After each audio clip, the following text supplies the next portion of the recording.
Welcome on in, Pokemon Unite trainers. We are back. It's been quite a bit, about 3 weeks, I think, since our last Underdunk broadcast. We had a broadcast, or not a broadcast, but we had a tournament 2 weeks ago, right before the open qualifiers. But we are back. Underdunk 81. We're back in the Swiss format. We're post qualifiers. We know majority of the teams who are going to Worlds, but still one final event in the official UCS season, and we're here to help the teams practice. Steelage and Kyle, and with me, as always, Husky Star. What's going on, Husky? How you doing? Hello. Good to be back. We had a couple weeks off, but so I mean, a lot has changed that I'm looking forward to seeing. Had a patch, a couple new Pokemon are legal in tonight's format. We're going to be doing a kind of new format here to prepare for the potential of future UCS. I was going to say episodes, events. Yeah. I guess episodes would also be. I guess that would also make sense. But yeah, I'm ready to get back into it here. I am too. This is going to be my first experience with the All-Star Draft. I know you kind of touched on it. This is the first time we're doing it at Underdunk. We were trying to do things varied by the UCS and kind of what's going on. But with things kind of changing here and there, we still don't know if NAIC is going to change to All-Star. But if players want to play it, let's go ahead and give the players what they want. So I'm super excited to do it. Yeah. The players going to play, and the haters going to hate. That's exactly right. Patch. Yeah. I've been saying this. Patch. I don't even know why the Meowscarada is up there as a buff. They ruined it. They destroyed it. They did this to hurt me specifically because firing me wasn't enough. Some of these other buffs have been interesting, though. I think Typhlosion is going to be something we see quite a lot of, either banned or picked. It seems very, very strong right now. I like seeing Metagross. I think that's definitely something people are going to be picking up a lot once again. I always kind of hate seeing attacker buffs, but I think Duraludon definitely needed it. So I think potentially there's a couple new things that might make their way into the meta, especially with some of these nerfs over here. But, we'll have to see how teams are prioritizing some of these. What do you think? I think so too. I actually played a decent amount the other night, and there were definitely some Pokemon where I was like, oh, I think this actually could be pretty good. And one of them I think could be kind of like that sleeper pick is that Goodra, especially if the enemy team just kind of goes very brawly and there's not a lot of range to kind of deal with that thing. I think it just lives forever. So we did see a team, I believe it was Thanksgiving, that ended up taking Goodra a few times during the open qualifiers. I think actually won a game or maybe two with that Pokemon, despite it being considered one of the lower tier picks. So with some buffs, maybe we'll see it break out tonight. Yeah. I mean, I think we'll have to see. I think we're going to get into games pretty much right away here, which I'm looking forward to because I really want to know, like, if the nerfs to things like Mega Char and Articuno, like, I'm wondering maybe Suicune, like, if these were enough to kind of take them down a peg, maybe not as much banned maybe picked a little bit more in like the later parts of the draft, but already we're seeing Psyduck, Zapdos banned. Zapdos got a little bit of a nerf, but I guess not enough for it to be completely unbanned.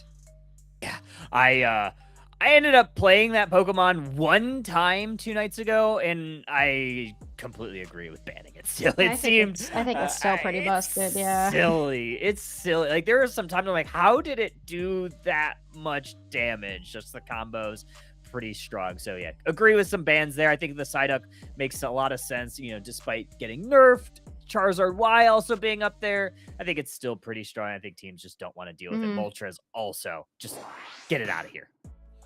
Yeah, all three Kanto birds being banned out here in game number 1. Moltres, a Pokemon that didn't get changed much because it got a little bit of a nerf when it first got released, if I recall correctly. But Moltres is still pretty strong. It's got a lot of sustain. Articuno, I've been playing it a little bit now that I was able to get my license points exchanged for the Articuno. And I really like it. So I think it's really strong and very tanky. So I can understand that one being banned. Not surprising here to see that Typhlosion's being picked up. It's definitely, its buffs have really, really made it super strong. Yeah, it really is. But yeah, we got, like you said, all the legendary birds, including Charizard Y. That is also a legendary bird, in my opinion. It seems like a bird. Psyduck might be a legendary bird. I don't know. We'll see. One legendary bird that is a pretty legendary bird, honestly, if you ask me. Honestly, I kind of think it is. Ho-Oh is going to be hitting here for Dark Toast. Yeah, Ho-Oh, Charizard, Moltres, Blaziken, all the fire chickens that we have in Pokemon Unite, pretty much. On the other side, Machamp, a very annoying Pokemon that has seen quite a lot of play, got a little bit of a nerf some time back, but it's still pretty strong. Umbreon as well. Its kit is just made for flexibility. So, I mean, when we have a meta where it's like not one Pokemon is definitely the strongest thing in the game, I feel like it makes things like Umbreon shine even more.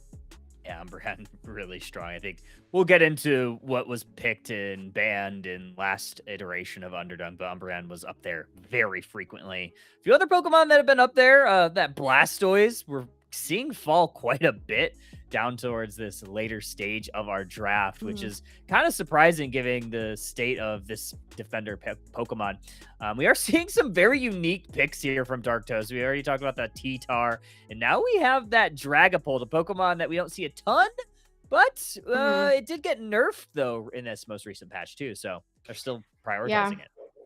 Yeah, I mean, it got a little bit of a nerf, but I think with something like Dragapult, which it makes me really surprised to see it with a T-Tar. I'm interested to see how this goes. But Dragapult, when it's ahead and it has a lot of experience, it's unbelievable. It can pretty much one-shot defenders towards the end of the game if it has enough experience. But Tyranitar's the same way. And I don't know how Dark Toast is going to plan on distributing that experience, because it feels like, can you get both Tyranitar and Dragapult to a point to beat things like Blastoise and Umbreon? I guess that's what we'll have to see. But Venusaur on the other side could also pose a challenge here, because it looks like it's going to be a Beamosaur, and those beams have been hitting hard as of late.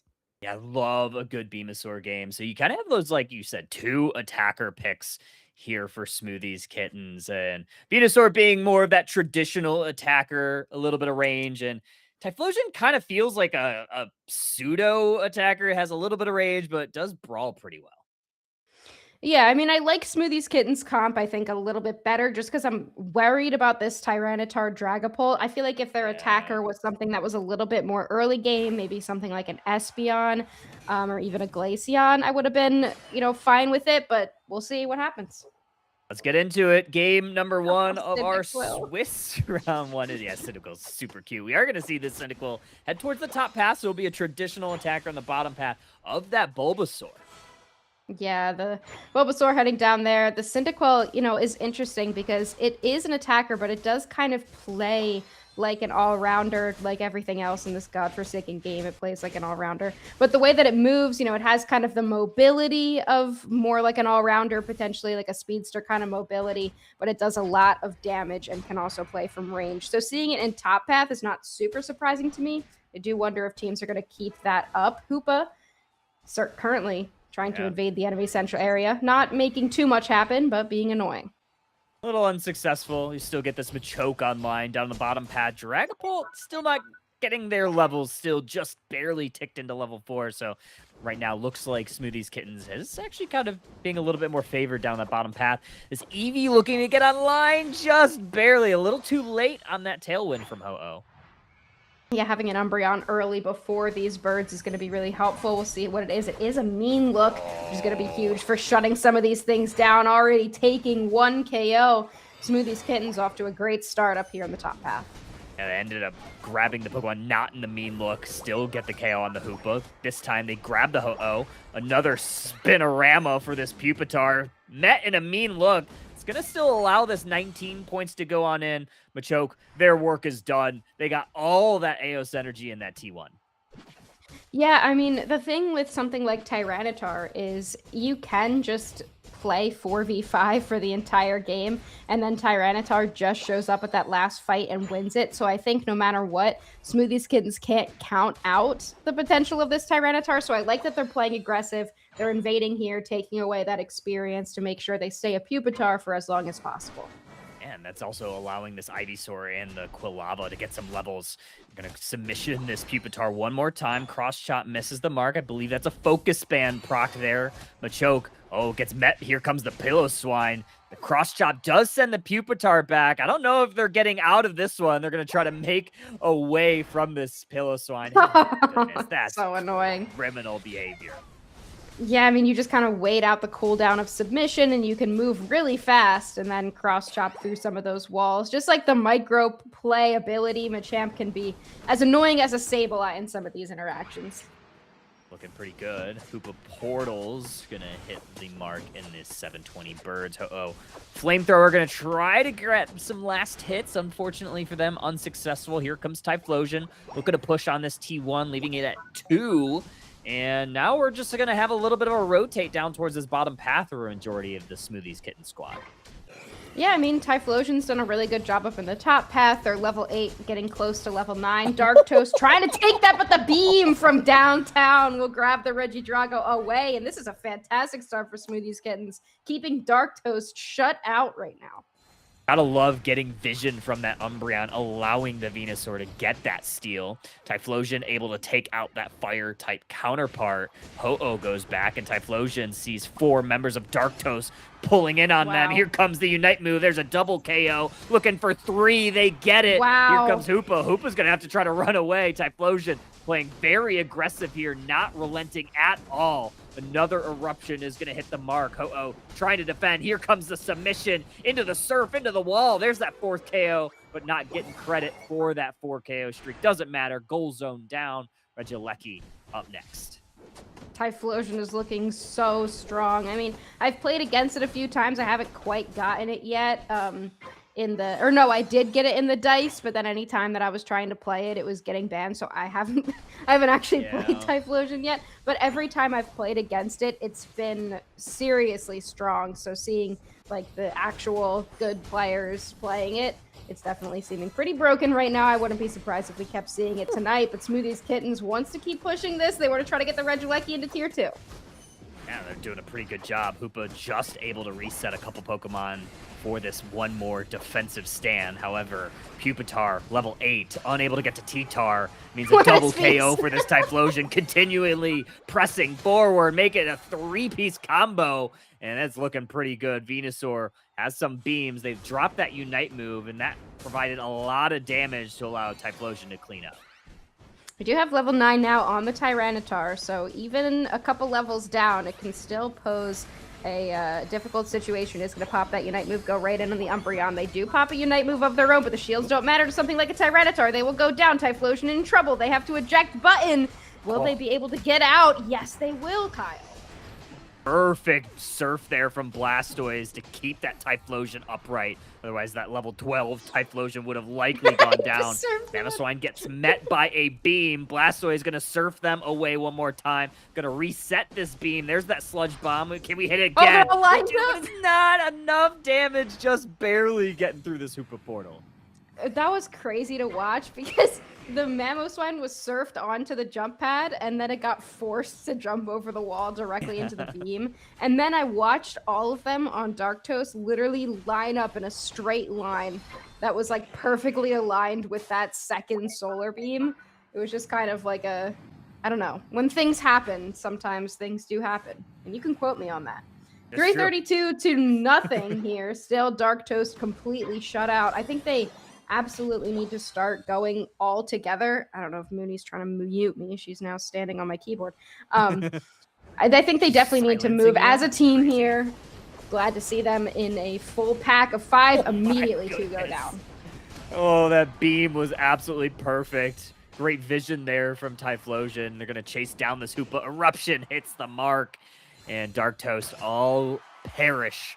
And now I think Smoothie's Kittens can just stall out this Regieleki. I mean, they have full control of this. This could potentially be a base Lecky. So I think they're very comfortable with just holding on until a little bit later.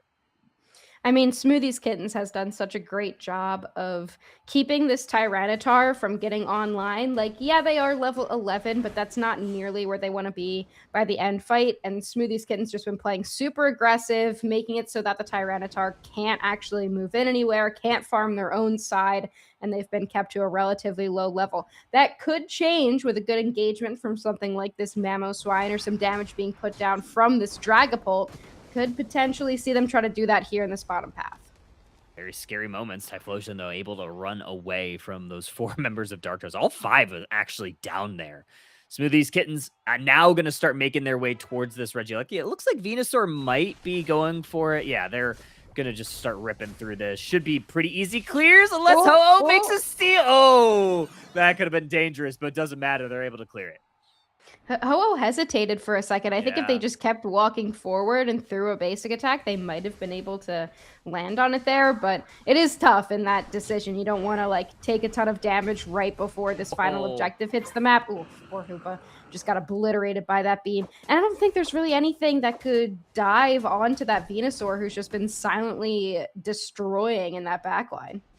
Yeah, it doesn't look really likely. Dragapult immediately goes down. Groudon has hit the map. Here comes T-Tar, met by a mean look. Here's some eruptions. Uh-oh, might have to revive a couple of friends here shortly.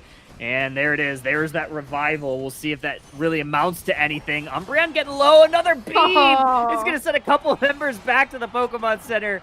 4 to be exact, and that is a 4 KO streak for this Typhlosion. Regieleki makes its way into the home goal, and this should be all but it for Smoothies. Yeah, the Typhlosion KO numbers, I'm interested to see what that is. I've lost count after a certain point. There were multiple quadra KOs, a couple of triples here and there, but I mean, it was a good call to immediately revive the Tyranitar, but unfortunately, the Tyranitar, it used its Unite move right before going down, so there was really nothing that it could do even when it respawned, and then, you know, the beam from the back line, like, who was even able to do anything about the beam? There was no answer at all. I think that the damage taken numbers on Venusaur are going to be very low. Yeah, barely anything, I would imagine. I think most of it's probably going to come in these, like, garbage time. We'll see exactly what happens. But they're going to try to get these 1,000 points in. There's another Hydro Typhoon for good measure. Going to push Hoopa away from the portal. Another beam is going to send more Pokemon back to the Pokemon Center. And, yeah, I mean, this one was all Smoothies. 0 points. I mean, we got to talk about that. A big fat 0 in Game 1. Not the best showing here. What do you think Dark Toast needs to do in Game 2? I mean, based on the way that I've seen them play in game number 1, it seemed like their draft strategy was just kind of focused on what the members of their team could play and prioritizing kind of their best picks instead of responsive draft, which Smoothies Kittens was definitely in control of the drafting, being that first pick, grabbing Typhlosion first. I think Dark Toast needs to do a little bit better on countering draft picks and actually picking Pokemon that are going to do well into the enemy team's composition, because that type of drafting strategy matters so much more at this level than, you know, what we tend to think about in a solo or duo trio queue environment. Yeah, I mean, you look kills. Yeah, that's a lot. I mean, you look at the team, right? It's very late scaling. And when Mm-hmm. you play Pokemon like that, like Dragapult, like Tyranitar, Oh my god. you have to be able to 4,000 survive that early taken! game. Yeah. Yeah. Kyle! Yeah. 4,000 damage I taken. got tickled a little bit. Just like a little bit. Venusaur got hit by one basic attack. That's like the damage from like one Dragapult ult. Yeah, Like one. basically. That's Yeah. it. Mhm. 4,000 damage take. I Yeah, it mean, we didn't also they have didn't go to down. talk about 127,000 damage dealt Yeah. by that Typhlosion. Kind of ridiculous Pokemon, but that 4,000 damage take, I feel like I've never on an attacker seen a number that low. Yeah, I think people have been sleeping on Venusaur for a little bit too. I think this Pokemon is incredibly good, and it's one of my favorite Pokemon to play Hmm. over the entirety of this game. I think it's just so fun. And there are metas where it's really good, and then there are metas where it's absolute dog water. And right now we're Yeah. kind of at a spot where there's not a ton of speedsters that are getting played, and when that happens, you don't have a whole lot of things that outrange the Venusaur. The struggle Hmm. that Venusaur has is that early game, getting that level 5, but you saw in that bottom path that Venusaur was able to outscale the enemy team, and I think part of that was because of the way that Dark Toast's composition was set up in that bottom path. If they were to go that Venusaur again, I would really want to see Dark Toast having some earlier Pokemon that can really focus on those last hits in the Hmm. bottom path to try to match what that Venusaur was doing. Yeah, I mean, I think like if you want to build a Tyranitar composition, it's definitely something that you can do. But I think kind of the rest of their composition was not supportive of the Tyranitar succeeding even in the late game. I think clearly this team has some micro skill. They have some Pokemon that they're comfortable with, but I think Mhm. that they definitely can focus a little bit more on that drafting phase, try to actually respond to what's going on in the other draft. If you want to play Tyranitar and you're like, I want to make a Tyranitar composition, I think it needs a pocket. I think it needs something like Clefable, healing it up. It needs a Mhm. little bit better of a front line as opposed to something like a Mamoswine that's also late game. If you want a tank front line, you probably need something a little bit more early game focused, maybe a Trevenant.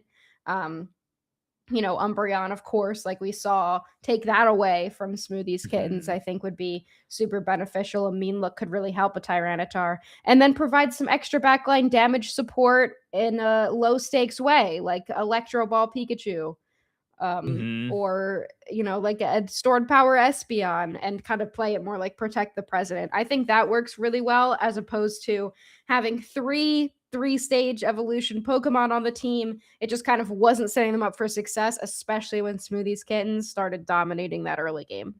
Yeah, there's a lot of good that happened. There's a lot of questionable things that happen. But regardless of all of that, we are just a reminder to everybody. We are an all-star draft. So the Pokemon that we saw in the last game, those are off the table. We're not seeing them in game They're number off the 2. So table. they're not on the table. What is on the table? Mooney. She's on the table. It's Miss.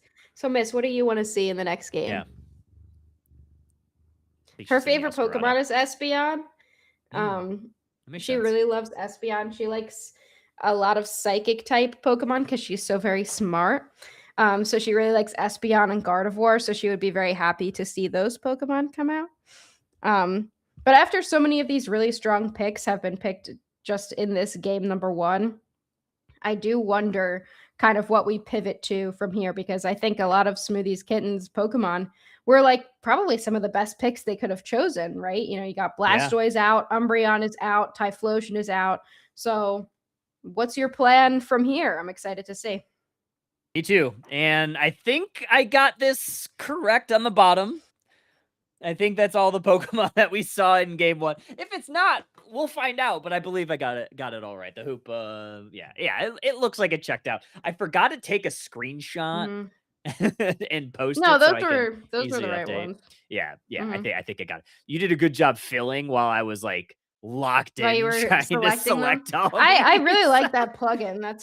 It's Yeah. really convenient for Mhm. especially like what we saw from the little bit of All-Star draft that was competitive, like Yeah. from what we saw in like ACL. they had a really shitty overlay, honestly. Yeah. So it was hard to actually see. I like this one better though. All right, let's start getting into our bands here. Same bands from one side so far. We'll see if it's the same bands from the other side. But no, it's actually going to be a Ceruledge band. So leaving the Yeah. Articuno as a potential Yeah. first pick for Smoothies Kittens. Yeah, the legendary bird Ceruledge gets banned instead of the legendary bird Articuno. We'll see what we get here. I mean, there are definitely a lot of picks. You do leave that Typhlosion on the table once again. We'll see if they want to grab that with that first pick. I don't know if we're gonna do Well, they that. Yeah. can. Oh my gosh, you're so right. I need to like lock in and remember that we're doing All-Star Draft. We just I need to talked lock about in. it. We Like we did. just had a whole conversation. We did. Anyway. I'm Somebody lost. fire this guy. Fire production. Fire production. He's focused on the overlay. Wait, what's the and command not again? What's Yeah, the there's command? I think it's like Is it fire. just like fire. I think it's just fire. No, fired? Oh, I don't know. It's not fire. Fired? Yeah. Yeah, Yeah, there we go. Fire production. No time. I love how like there's a little bit of a delay, so like they're Yeah. seeing that come into anyway. All right, Articuno first picked. Not surprising here. Just Articuno's great. Go Articuno's ahead. Talk great. about stuff. Yep. Your turn. Yeah, I mean, Articuno got banned in game number 1. We're gonna see it out here. I think like this Clefable pick, I'm never like a huge fan of Clefable early in draft because I feel like it's a Pokemon that can get countered pretty easily. Unfortunately, I don't see like really a good counter for Dark Toast. Like, I feel like this is it kind of plays into what Clefable wants to do. Like, it wants to have everybody grouped. Like, I would love to see Dark Toast maybe go with an A presser in the end. I think Glaceon would actually do pretty well here. Yeah, Glaceon, I don't mind. Moon's very happy. She's sitting here watching. She loves to see Tinkaton and Espeon on the other side. So I think I know who she's rooting for. Urshifu as well is pretty strong here. I think that Metagross is going to play specifically pretty well into something like a Tinkaton. And depending on, I can't see the items, but depending on what the Urshifu, what style it ends up being. And we did lock in Cinderace here, which I honestly think is really solid. It can be, I think, especially into like Tinkaton, Articuno, you stay out of their range, let Metagross do some work up front while you're just A-pressing in the back. I think that's a pretty smart move from them. So too. Yeah, I love a good Cinderace game. I think it does really well into Clefable comps because Clefable does well when there are Pokemon that run out of cooldown. Cinderace, obviously, an A presser. You don't run out of the A button. Well, I don't think so. We'll have to see. This is another Pokemon that we don't see a ton of, and I think that's one of the really fun things about the All-Star Draft is we are going to see, how deep pools these players have. Seeing the Delmise, seeing the Tinkaton. I'm really excited to see both of these Pokemon, two things that you don't often see. Yeah, especially when we get a little bit later into some of these games. Like, these are 3-game sets, but, if we get to game 3s, now that's an entire 20 Pokemon that you can no longer use, which is exciting. So there's a lot of Pokemon in the game, and it's not that hard to have a couple things up your sleeve, but it is a lot harder when you have less options to really construct solid team compositions. I think MVP here is going to go to that Articuno pick. It's definitely pretty busted, but we will see what happens in game 2 of something E-Kittens. Oh, wait, we can't say that, and Dark Toast. Yeah, you can't say that. It's illegal. Well, we aren't going to get into it. Looks like we had a little bit of a crash, so once we get that resolved, we'll make sure to get that moving and grooving. I do need to redo. I have like your stream up on the other tab, and Moon is like face directly in the screen watching. Oh. Hold on, I'll send it. She's crazy. She's excited about this game. But yeah, we'll see what ends up happening here. We've got a little bit of a pause going on. So I guess to talk some more about what's going on in the compositions, I never got to see Urshifu's items. I think I would imagine, because this was the one that got buffed recently, it would be the Wicked Blow one, the single strike Urshifu. But oh yeah, I mean, we'll see. I don't know for sure. I can imagine that the Rapid Strike would also be good because it gives a little bit of dive. to that side and potentially get back there on that Cinderace. I'm also going to be interested to see what moveset the Cinderace is going. Pyro Ball Feint has kind of been the competitive moveset for a little while, but you do sacrifice some mobility that could be good if you were to be going up against something like a Water Urshifu. Yeah, I think generally Feint is better just because you do get those iframes, and you can you could dodge things like the Espeon Psybeams or the Psy Strikes or Psy Shock, not Psy Strike, the Tickaton Gigaton Hammer. If it was an Mhm. Urshifu with Wicked Blow, you could dodge that as well. But I think generally what we'll probably see here, I'm looking at. I went to do a little cheat sheet. Went to the main feed, and it looks like it is probably going to be a Water Bear. I did see the full heal on it, so it kind of leads me to believe Okay. that is going to be the Yeah, so play some for more them. dive. Yeah, a little bit more dive. Yeah. Yeah, that's helpful. I think the Metagross Tinkaton matchup is also going to be interesting. A Oh, Tinkaton, true. both of them definitely want to fight each other. You know, like they're definitely really set up to be in the mix, last a long time, have somebody up there to fight consistently. So it's going to be interesting. And if you have a Clefable and an Articuno just standing there, it's like I think this is going to be a tanky game. Yeah, definitely seems that way. Let's get into game number 2. Finally, players are back. We're going to see that Espeon Articuno head down towards the bottom path. It is going to be Tink along with the Clefable up in the top path, and Urshifu taking the central area. Doesn't look like any invades are going on, though. Yeah, I mean, Tinkaton and Beldum are a little bit difficult in that early game. You want to get them their stacks, but they're, 3-stage evolution Pokemon. Their early games are a little bit tough. So them kind of battling it out is mostly the Crustle versus Clefable battle rather than the two of them going at each other just yet. Looking for some stacks here. Tinkatink, gonna get one. Beldum, gonna get one. Oh, Clefairy just able to narrowly escape some of those rocks falling down from this Dwebble. Tink in a little bit of a bind here. Two members converging. I believe that was a focus ban. Eventually, they go down. Dwebble evolves. We have a Crustle online, but here comes Urshifu. Gonna try to take down a KO. They do. They get that poor little Raboot. Another KO. Wow. Clefairy's gonna evolve. A nice little cleanup here for Smoothie's Kittens, and here come the stacks. Yeah, a little bit of a bait there. We saw the X speed from Cinderace coming out, so they were trying to catch up to the Tinkatank and get there before, the Clefable were to come back into that fight, but then it was kind of a missed time or an unfortunate timing that the Urshifu just happened to be there at the same time. We're seeing them now in the central area, the Urshifu, I guess, trying to harass the Cinderace a little bit, trying to keep vision on them for now, see if there's a potential to invade. Yeah, I'm surprised that no one on Dark Toast wanted to go ahead and invade knowing that it was going to be your Shifu, and now you're reaping the problems of not doing that. Do you have Tinkatink getting their evolution? Not quite Tinkaton yet. They're just on the tough stage of life. 3 members down here for Dark Toast. Nice little Psyshock from the Espeon gets that secure away, and Regidrago is on the horizon.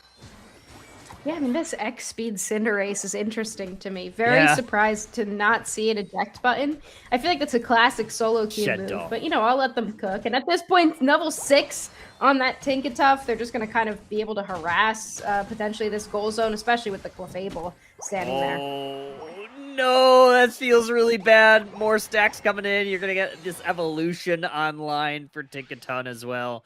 This Clefable is doing massive amounts of healing. You saw the perfect example right there. Now this is going to be Regidrago up for grabs. Smoothie's Kittens going to go ahead and close that out. Articuno getting to secure, so their score speed will be increased for quite a bit. A little bit of a scuffle here on this T1 Gigaton Hammer. Oh my gosh, that hammer's already pretty big. That's going to be a big problem here for Dark Toast as we move forward. Yeah, I mean, now that Tinkaton is level 8, we still don't have a level 5 on this Beldum, so the Metagross, whenever they come online, is still going to be really far behind. So I think the matchup with this Tinkaton versus the Metagross is definitely in the favor of this Tinkaton. Unfortunately, the Beldum just has not been able to do it. We see them going down again there as well. Cinderace luckily gets that in the bottom path. They're able to take the Regice, even out securing that Psyshock. Yeah, it's a Pyro Ball Cinderace, so a little bit more burst, not as much A-Press prowess as we had thought. Tinkaton, Gigaton Hammer able to control this Regieleki. Clefable trying to control these two Pokemon on their own side of the map. The push is on. Here comes Tinkaton and the Urshifu, but here comes Cinderace on the counter. Pyro Ball misses the mark. Crustle gonna X-Scissor, try to keep this Regieleki away. Gonna try to go on in. Gigaton Hammer. Gonna be able to take a KO. Delmise next on the chopping block. Maybe a little bit of a hammer time for this Tinkaton, and Regieleki walks in, and this is looking like game one all over again. Yeah, I mean, the Clefable with the follow me, you stun them right into the Gigaton Hammer. The Tinkaton's doing a ton of damage, healing themselves back up. And now look at them, into 4. Trying to get out of this. They do go down. It's actually a huge KO. Unfortunately, it went to the Blissey. But still, everyone being in the area is going to be a big pick for Dark Toast. Hinting for hammer stacks. That's what I'm going to go with. I'm sure that's what Tinkaton's going with as well. Psyshock going to connect on the Cinderace. Not able to get the KO there. Clefable going to go down. Perfect Psyshock hits another 4. Unite move here from the Articuno is going to hit a couple. Another Psyshock's going to take out that Metagross. We have the Blazing Bicycle kick from the Cinderace. Here comes Espeon with a big Unite move that's going to explode a couple Fate. It's going to allow Cinderace to get away, but Blissey not going to be so fortunate. Wow, what a play there from the Espeon, almost going down there to a Pyro Ball as well. Cinderace on less than 1 HP. Tinkaton gonna try to chase them down, make sure they can't get away easily. Oh, a little bit of a misplay from them there too. They get anchor shotted, but doesn't even matter. They heal so much, they almost even take the Metagross down with them. Hinting for hammer stacks. I'm telling you, they're gonna have full hammer stacks very shortly if they don't have it already. Another checking it out too. Here. Check it out. They hit the check it out for the Tinkaton inting there. Classic. Yeah, you know, it's actually pretty great. Regice here for Smoothie's Kittens. They should be able to take it. Nice little effort there from the Crustle. This little pull there from the Delmise. Metagross going to set up the Thunderdome. We'll see if we get a KO here. Unite move from Clefable. It's going to be a Hydro Pump. Delmise going to try to go in. Crustle has hit their Rubble Rouser. The Brawl is on. Cinderace gets caught there. They're going to get going back to the Pokemon Center as well. And this Tinkaton, they're not inting there. Double KO. Going to take down another. Crustle should be a third, maybe if we get onto it, but it's kind of mobile right now. I mean, I think they got their hammer stacks when they inted last time, so I think they're pretty set at this point. This Clefable as well is just playing fantastically. They were trapped in the Thunderdome from the Metagross, and they were able to kind of weave through everybody in there, make sure that their move cooldowns were being prioritized, and they were able to be really effective in that fight, just healing everybody up. They've been playing fantastic so far. Looking for more hammer stacks. Nice little dodge there from Cinderace. Should be to clear their central area, unwise of where the rest of Smoothie's Kittens are. Nice little feint there, going to dodge a little bit, but Espeon does hit them with that side beam. 3:18 on the clock, and we have 3:48 to 4, so we still have 4 points from Smoothies, or from Dark Toast, but that's not going to be quite enough just yet. Still way back and a lot of work to do before we get to our second ground up. Very classic Tinkaton play there. Just stand in a bush and hit someone with your hammer. You know, it's that's what you want to do as Tinkaton. True. You always want to stand in a bush and hit people with a hammer. And, you know, I think about that as well, you know, on my day today. I feel, I really do. But trapped here, Tinkaton has to use an eject button. A little bit late to use an eject button. It's not the best. They will get a KO out of it. Delmise will go down. And that hammer is fully stacked, and Smoothie's Kittens looking for this basement objective. We'll see what the roulette wheel rolls. It's going to be a Reg Ice, and that will be a nice buff here, so they'll have some healing going into this Groudon.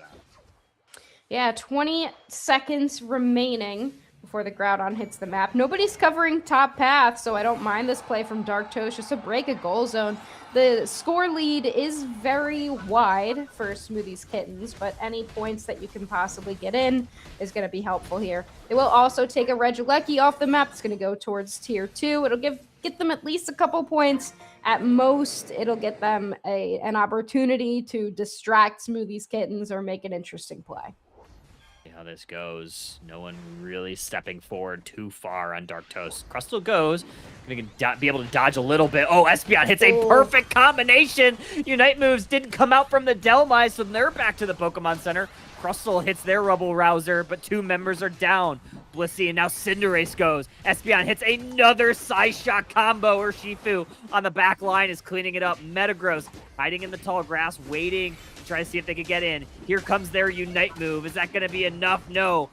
Perfect blender for Smoothie's Kittens, and they take route out. Yeah, just not a surprising outcome, honestly, with the way that Smoothies Kittens has been playing tonight. Just really strong. Everything they have done throughout this game and throughout the last game has just been by the book, playing their Pokemon. Even like Tinkaton not being a Pokemon that gets played a lot, they clearly know the strengths of this Pokemon and they know how to pilot it in a way that's going to get them wins. Good stuff here for Smoothie Kittens. Going to win this one 2-0. Oh, we have to fire production again. I forgot to put... I was focused on getting the draft overlay. I didn't put the score. Oh, that's okay. Yeah. Fired again. Now, look, now we have 2. Now we have 2. So we had game 2 where it was just showing 0-0 the entire time. Yeah, that's fire fine. Production. Yeah, it's okay. Well, that was game 2 for those of you who may be just joining us here. So that was game number 2. Smoothies Kittens won in a shutout in game number 1. This time, not so different. Maybe the scores were just a little bit smaller for Smoothies Kittens and just a little bit bigger for Dark Toast. But still, what a game for them. Your fave Mexican on the Tinkaton, 16 KOs in this game. I believe they played the Typhlosion last time and had 19 KOs. That was absolutely crazy. Dark Toast put up a good fight. I liked their composition a lot better this time. Cressel leading the damage charge as well. It's always a positive, but Smoothies Kittens just played insane. Indeed. I mean, this is a good team. I feel like we see this team kind of at the top of the leaderboards most Underdunk events, or at least an iteration of this team. So yeah, tough team to go against for Dark Toast in round 1. Hopefully their future opponents will be a little bit more favorable. So we'll see. I'm excited to see this Smoothies Kittens team progress throughout the night. We'll see if they could kind of keep this momentum up. Yeah, they were looking pretty good in this first set. I liked their picks as well. And we saw, again, with like the stats, somehow Urshifu this time took about 7,000 damage. How? On Water Bear are we only taking 7,000 damage? I think to be fair, there just wasn't a lot of fights because Smoothies Kittens was just in them with Tinkaton the entire time, and that was it. But yeah, great playing from them. Clefable also performed incredibly well, I think, especially this game. So yeah, I think great set to start out Underdunk 81 tonight. Yeah, that was the end of the sentence. I don't know why. That was the end of the sentence. I don't know why I always act like I have more to say. That was it. No, what you should do. There's Dragu does this to me whenever we cast together. When he has a moment like that, when he thinks he's gonna say something else, but he doesn't, he'll just say, "Your turn." Your turn. Your turn. And your turn. Just like yell it. And now it's Kyle. And now. Cool. Well, that is it for round number 1, at least this set. We're going to go to a quick break while we try to figure out if maybe there's a game 3 to be seen before we get into a round number 2. So don't go far, trainers. We'll have more action after this. This is going to be Underdunk 9 squared for those that can do math. Based on my solo queue team, not many. We don't know. We don't know if you all can do math, just so that you understand the joke here. 9 squared means 9 times 9, which is 81, and that's the number of the Underdunk that we have. Make sure you brush up on your math skills, folks. Yeah, brush up. All right, we'll be back very soon. We'll see you in a quick moment.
And let's get ready to rumble. Rumble. Yeah.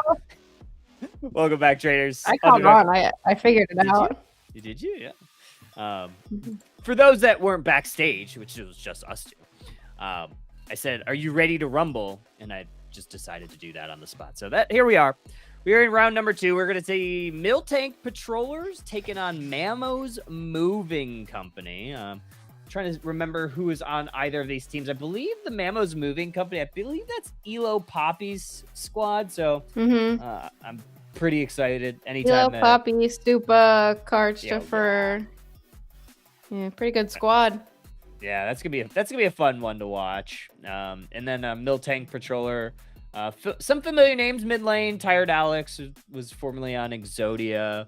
So I think this actually should be a pretty good set, especially in round number 2. Yeah, this will be an interesting one. I believe both of these teams lost in round number 1, if I remember correctly. So clearly we've got some pretty good teams tonight in the squad. Hello.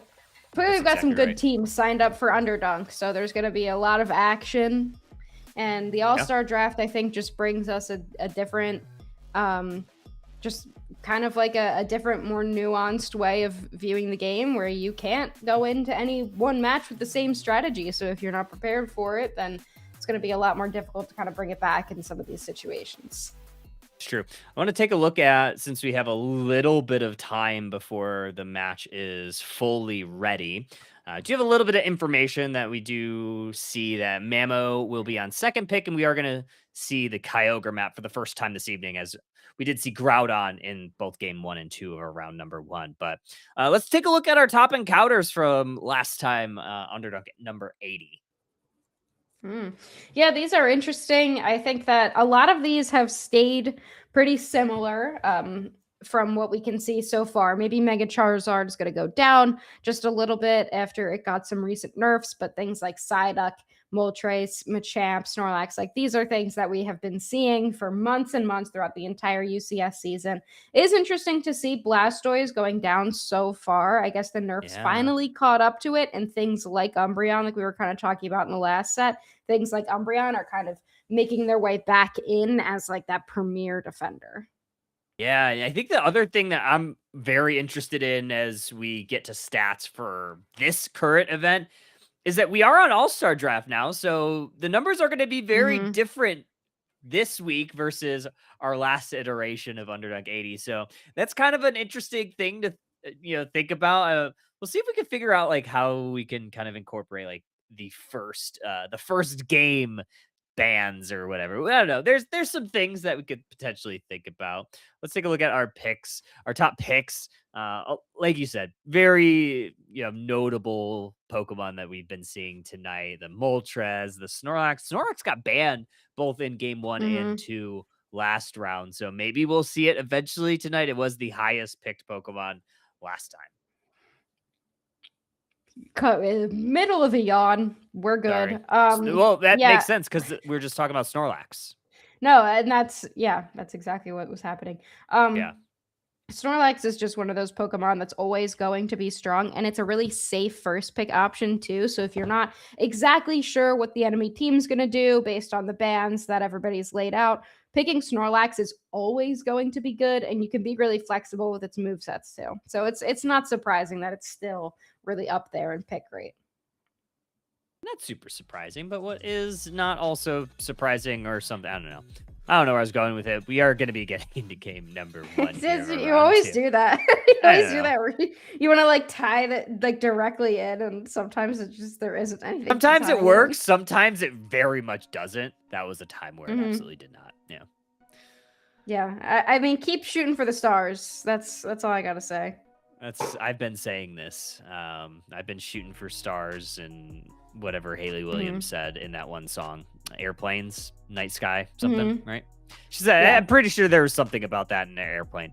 Bands though, two of the Johtos. Yeah, 2 of the Johto starters. This was something that we talked about backstage after our set 1. We were like, do people know that Feraligator's available to play tonight? Our only ban is Meganium. Megan is the only Pokemon banned. It's not even out until like 3 a.m. Yeah. We are going to maybe see Feraligatr at some point tonight, just not in this game. Yeah, at least not right now. And it's hard for me to tell, especially when a new Pokemon comes out and we haven't seen it in any tournaments, like how good it actually is. I think it's safe to say at this point that Typhlosion's pretty broken. So, we'll see how that ends up going. But yeah, Feraligatr banned game number 1 of this set. Machamp first picked here for Miltank Patrollers. Ooh, okay. Yeah. I mean, seems like a good Blissey setup, right? I feel like Machamp doesn't struggle into many Pokemon, but when there's a Blissey, I think this Umbreon works pretty well too. You have a Blissey that could kind of cleanse those submissions. I think it works really well. So I wouldn't be surprised if we saw Mamo's Moving Co. Pivot to that pick. Yeah, I also love how everyone is the same name, so I have no idea what's going on. So I'm just gonna have to call everyone by the Pokemon that they've picked. Interesting drafting strategy for Miltank Patrollers, taking a lot of carry Pokemon out the gate. Mamos Moving Company being a little bit more conservative with their picks. I mean, they had the Moltres, which is obviously a pick that you want to see up there, and then the Umbreon. And we also see Slowbro come out, which is a great counter when you have a lot of carries on the board. Something like a Cinderace, a Machamp as well. A lot of targets that you could potentially slow beam. Is Miltank Patrollers just not playing real Pokemon? Is that what is happening here? They're going to go for a full carry squad. Yeah, full carry. No supporter. Maybe Buzzwole is support. What the hell? I don't know what's going on. We'll see. Okay, we'll real team composition versus not a real team composition. Maybe they're just trying to remove a bunch of Pokemon, and then the strategy is in the second game we lock in, where they're just taking a bunch of carries off the board so that Mamos Moving Company can't get them in the next game. They're playing the long I don't know, con. or maybe we're like cooking, but this is the ultimate solo queue team comp right here. Yeah, this is my nightmare when I lock in. I'm like, all right, I'm gonna play a Cinderace, and then no one plays any sort of like supporter or defender. Yeah, we'll see. We'll see how it goes. Maybe they are playing the long con. They're setting up for that game 3, like you talked about. They're taking these Pokemon off the board so they can kind of play for game 2 and 3. Mid lane says Cinder support. Okay. Let them cook. Okay, all right, yeah. So Cinder's support. Does that mean Machamp tank or Buzzwole tank? Maybe. I guess they both have focus bands on, and so does maybe Garchomp tank. I don't know. We'll see. I think that Mamos Moving Company's team composition is a little bit more cohesive. But it's not to say that Miltank Patrollers comp can't win. I think they're probably very comfortable with the energy that they've brought into the studio tonight, Kyle. I'm super excited for this. Well, we'll see how this goes. I mean, you kind of have some power picks for Mamo. You have that Moltres, which, we saw how good that Pokemon was during the open quals. So we'll see how good it is here in game number 1. Miltank Patroller is going to be on your purple side, and we have a pause. Mamo Swine Moving Co. going to be on your orange. Still paused. Yeah, just a little bit of a pause so that we can all take in the scenery around us. This is also the second time that we're going to be seeing both Cinderace and the Metagross that came into the last round. So I'm not sure how often they're being played, but it is interesting seeing things like auto attackers being prioritized a little bit more lately. A lot of auto attackers have recently got a buff. I hate them. I hate like playing them. Hate seeing anyone else play them. But it is interesting to see that they have a bit more of a place here in this meta. Let's get into it. Machop going to head down towards your bottom path along with this Gibble. Dodrio on a little bit of a late start, but they are going to head towards that central area. Yeah, Dodrio heading into the central area as well as the Metagross, and it looks like Moltres is going to be the Pokemon taking that top path slot, which is going to be helpful against something as powerful as a Buzzwole in the early game. And look at this, already Machamp on the opposite side trying to harass this little Beldum. Yeah, going to try to take this blue buff away. Unsuccessful. Good last hit there from Beldum. It's going to force an eject button out. Eject button is return. More boosted autos coming through. Kyo. Everybody's Kyo. They're going to try to run away, but you can't. Beldum's going to chase them down. Yeah, I mean, it was a long chase, so wasted a good bit of time there, but I think kind of both teams ended up losing some time in that situation. Neither team has scored a point quite yet, so if anybody was stacking, they are not quite stacked up just yet as both central area Pokemon start to make their way up to this top path. Let's do it. 850 birds, and Moltres going to start the party off. Very heavy damage onto the Machop, who has to go back towards that T1. Buzzwole trying to run away. Moltres going to get the best of them. Machop, the next one to fall. Dodrio going to have to run away now, and it is a Scald Bro. I like that. Yes, yeah, Scald Bro. I definitely don't mind something like a Scald Bro here. I think there's a lot of a place for it, but I think that so far Miltank Patroller is not off to the best start. A lot of KOs going in favor of Memo's Moving Company, which is kind of, tank diff. Like sometimes if you have a tank or a support on your team, it's kind of just better. But I don't know. The jury's still out on that one. Yeah. I actually really like the uniqueness for Mamo's Moving Company. I mean, you have that Armarouge with the Fire Spin, which I think does really well into the Brawl. This Machop's just going to go down again, man. We'll see if they can actually get away. But also, like we talked about, that Scald Bro does really well into all those like physical attackers too. Yeah, I mean, remember like back before Machamp was notably good, the only thing that it was ever used for was just to invade and run around with submission. I mean, I feel like we're kind of back to that here with what this Machop has been doing so far, but it's not looking good for them. They need a little bit more experience to actually get that submission, and Memo's Moving Company has their levels up pretty well so far. Yeah, level 7, level 8, nearing some Unite moves. Armarouge gonna try to take all this Altaria family. Here comes Garchomp. Might be a little bit late to the party. Mean look on this Dodrio. I think that's also a very great play there to kind of slow that thing down, keep it from diving your backline. Mm-hmm. Yeah. Yeah. So far, interesting game. I think that there's going to be a lot for Miltank Patrollers to kind of focus on, the experience levels that they need to be able to get online. Will pick up a KO here, which is going to be important, but here comes the Moltres, and this thing can sustain pretty well. Oh, great Leech Life there. Will actually take Pokemon down. Those are two big KOs there for Miltank Patrollers. Unfortunately, the Buzzwole does pay the price there. Regice does go over to this Garchomp, so despite everything, despite the slow start for Miltank Patrollers, they're kind of back in this one. Yeah, I mean, all it takes is a couple of good KOs, and suddenly any game can be turned around. Definitely not on the board yet, quite yet, in terms of score, but they're doing pretty well. Otherwise, in the bottom path, Memo's Moving Company going to try to take down this Regieleki before anybody notices, and they will be able to do that here while Dodrio scored a couple more points. Machoke breaking some ankles, those steel ankles of Metagross. That is going to start to walk towards this T2 goal zone. Great play there. Ambush from Garchomp from that tall grass area. Metagross is going to have to retreat. That blazing bicycle kick, almost finding a KO. Writing on the wall, Dodrio looking to take down the back line. They do. Metagross down.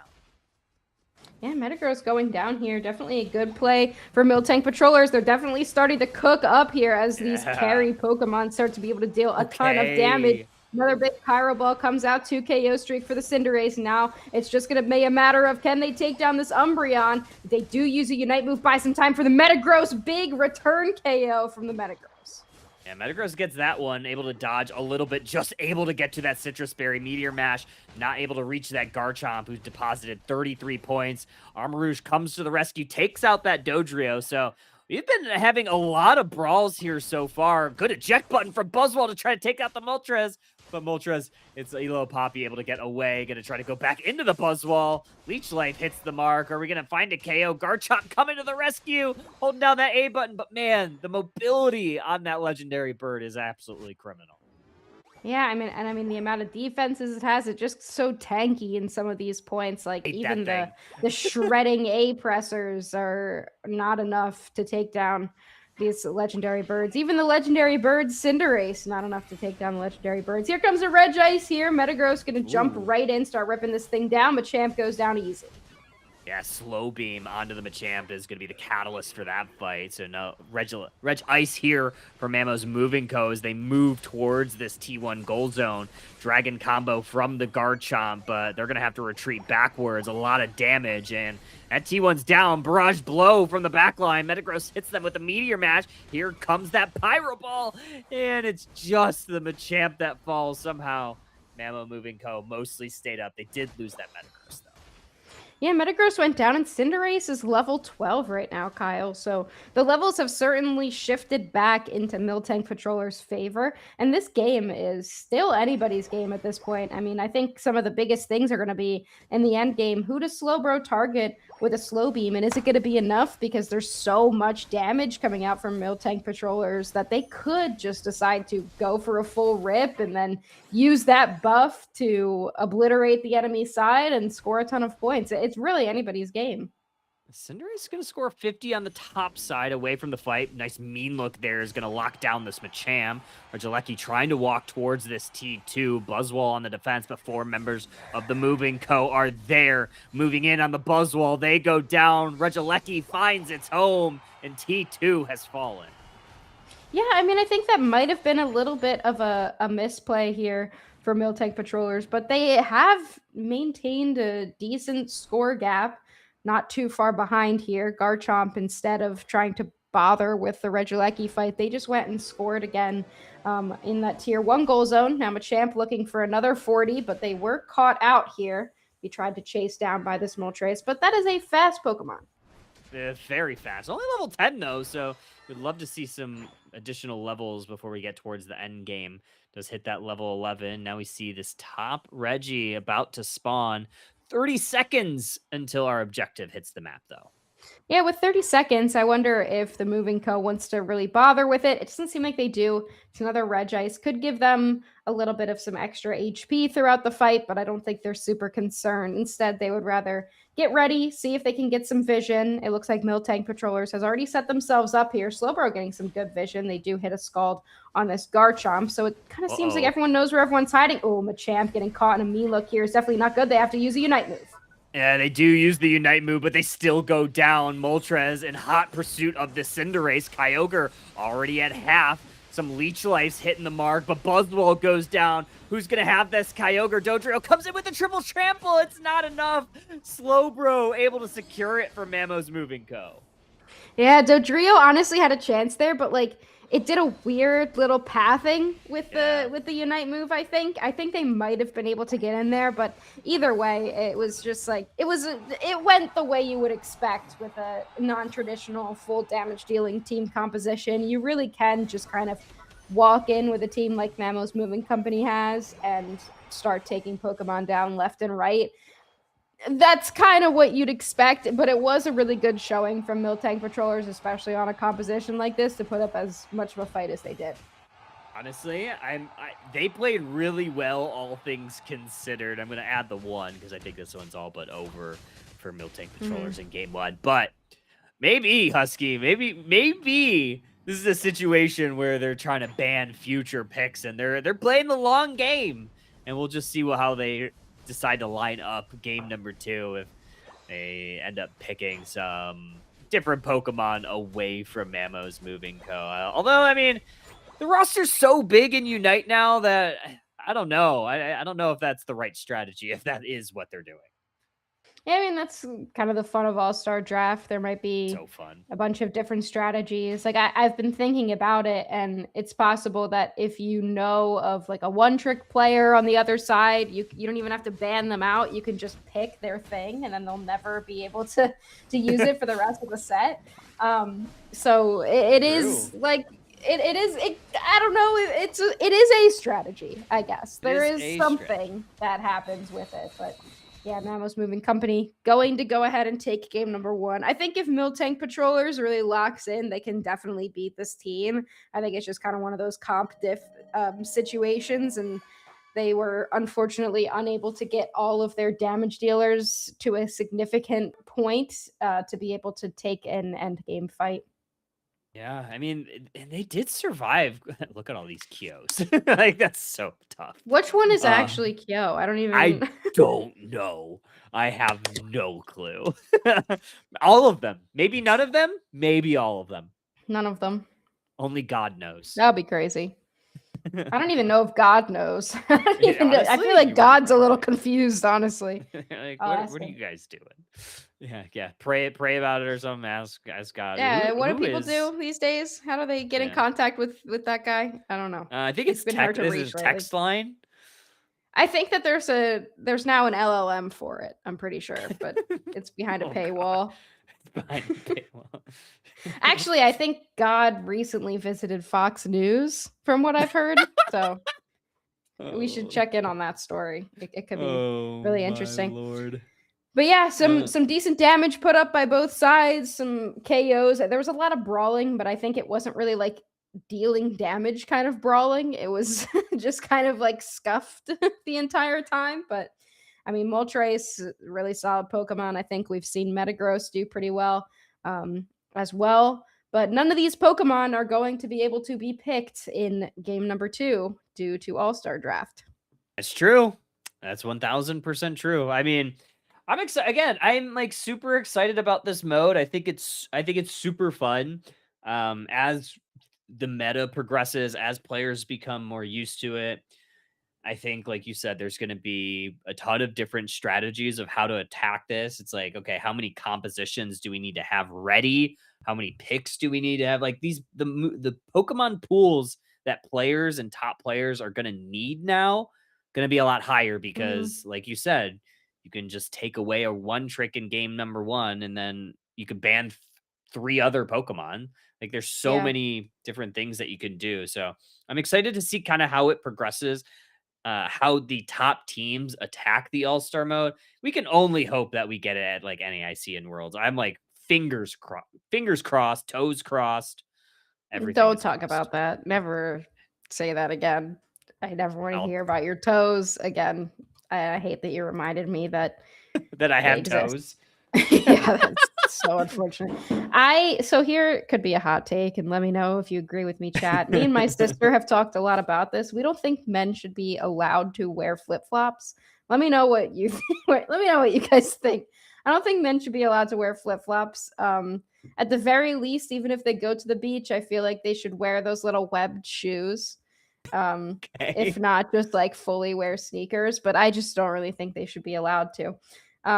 Anyway, I don't think that we directly talked about it, even though in chat we've seen it. But earlier we got Zugrug raid, I believe. Big shout outs to them, and Ribbon No. also with the raid. Thank you guys so much. Big Underdunk vibes in the Dunkington community. Huge. What are we, the We are gonna go Dunkers? the dunker. Well, they get the overdunk. They're the dunk heads. The So I Dunk don't know. heads? Are we the? We could be Yeah, the Dunkingtons. the Dunkingtons. Can we be The the dunk Dunkingtons. toes? No, Oh, no, we just no, we went over this. cannot. Sorry, I forgot. No, and I hate We that just we went over this. I started to talk about forgot. it again. Sorry. I hate that we started talking about it again. Now I'm reminded that I even have feet, which is unfortunate as well. Game number 2, draft. Similar bands across the board so far. I imagine we might see all of the exact same bands. Snorlax off the board once again. Articuno also off the board again. But all these Pokemon that you see at the bottom of your screen here, not able to be picked in game number 2. So let's see what these teams end up doing. Yeah, Charizard Y on the table. It seems like a very good power pick, and it's going to be immediately taken here from Miltank Patrollers. I love this Alchemy. I think this is a very strong pick. I think one thing that you'll have to be very aware of as an Alchemy against a Charizard Y is that Unite move. If they have it Mm-hmm. up, you need to wait that out. Otherwise, Charizard can just pick you out of that fluffy cream supreme. Mm-hmm. Yeah, it's gonna stop your cream right in the middle of the supreme. So you really got to make sure that you're paying attention to it. Espeon as well. I think this is a pick that I've been kind of going back to as like a really solid attacker pick that can also be picked early pretty well and not be necessarily hard countered by the other side. So if you're not super sure yet, you don't know what defender you want to take, but you know you need some backline, Espeon I feel like is a really solid option, especially when we get into later drafts of All-Star Draft and we start, losing opportunities to pick certain Pokemon. Espeon just kind of becomes even more viable. And on the other side, Mew, which I also love to see, still a really great attacker.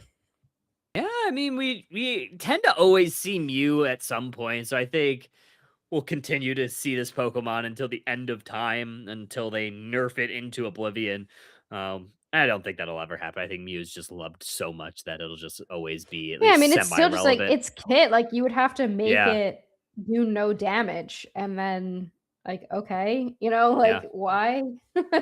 It's like that makes no sense. I love Mew. I have a tattoo of it.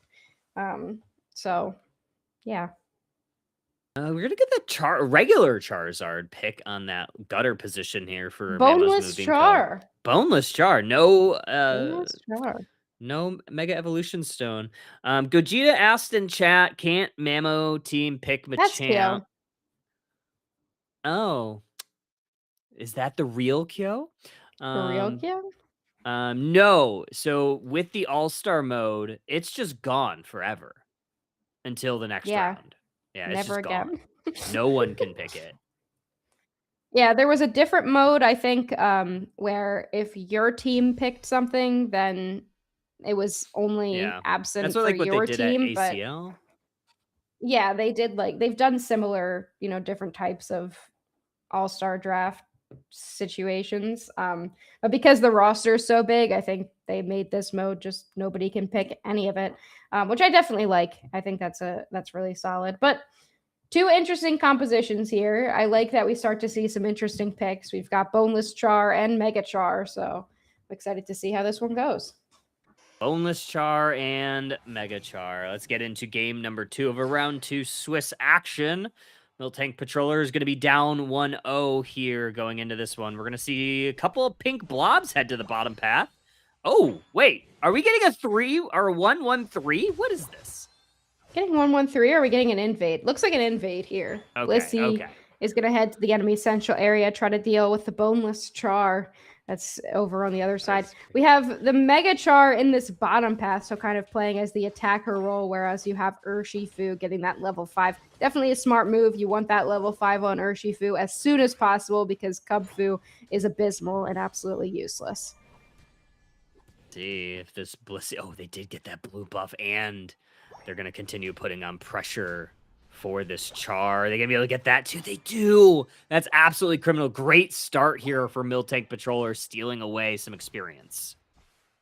Yeah, I mean, Blissey taking the blue buff away and then able to really shut out this Charizard so far. It's only about 4.5, so it's going to have to take a lot of experience from its bottom path if it wants to get to that level 5. In the top path, the Patrollers moving forward here. We've got Water Bear already taking down the Lucario, going to get some big points in.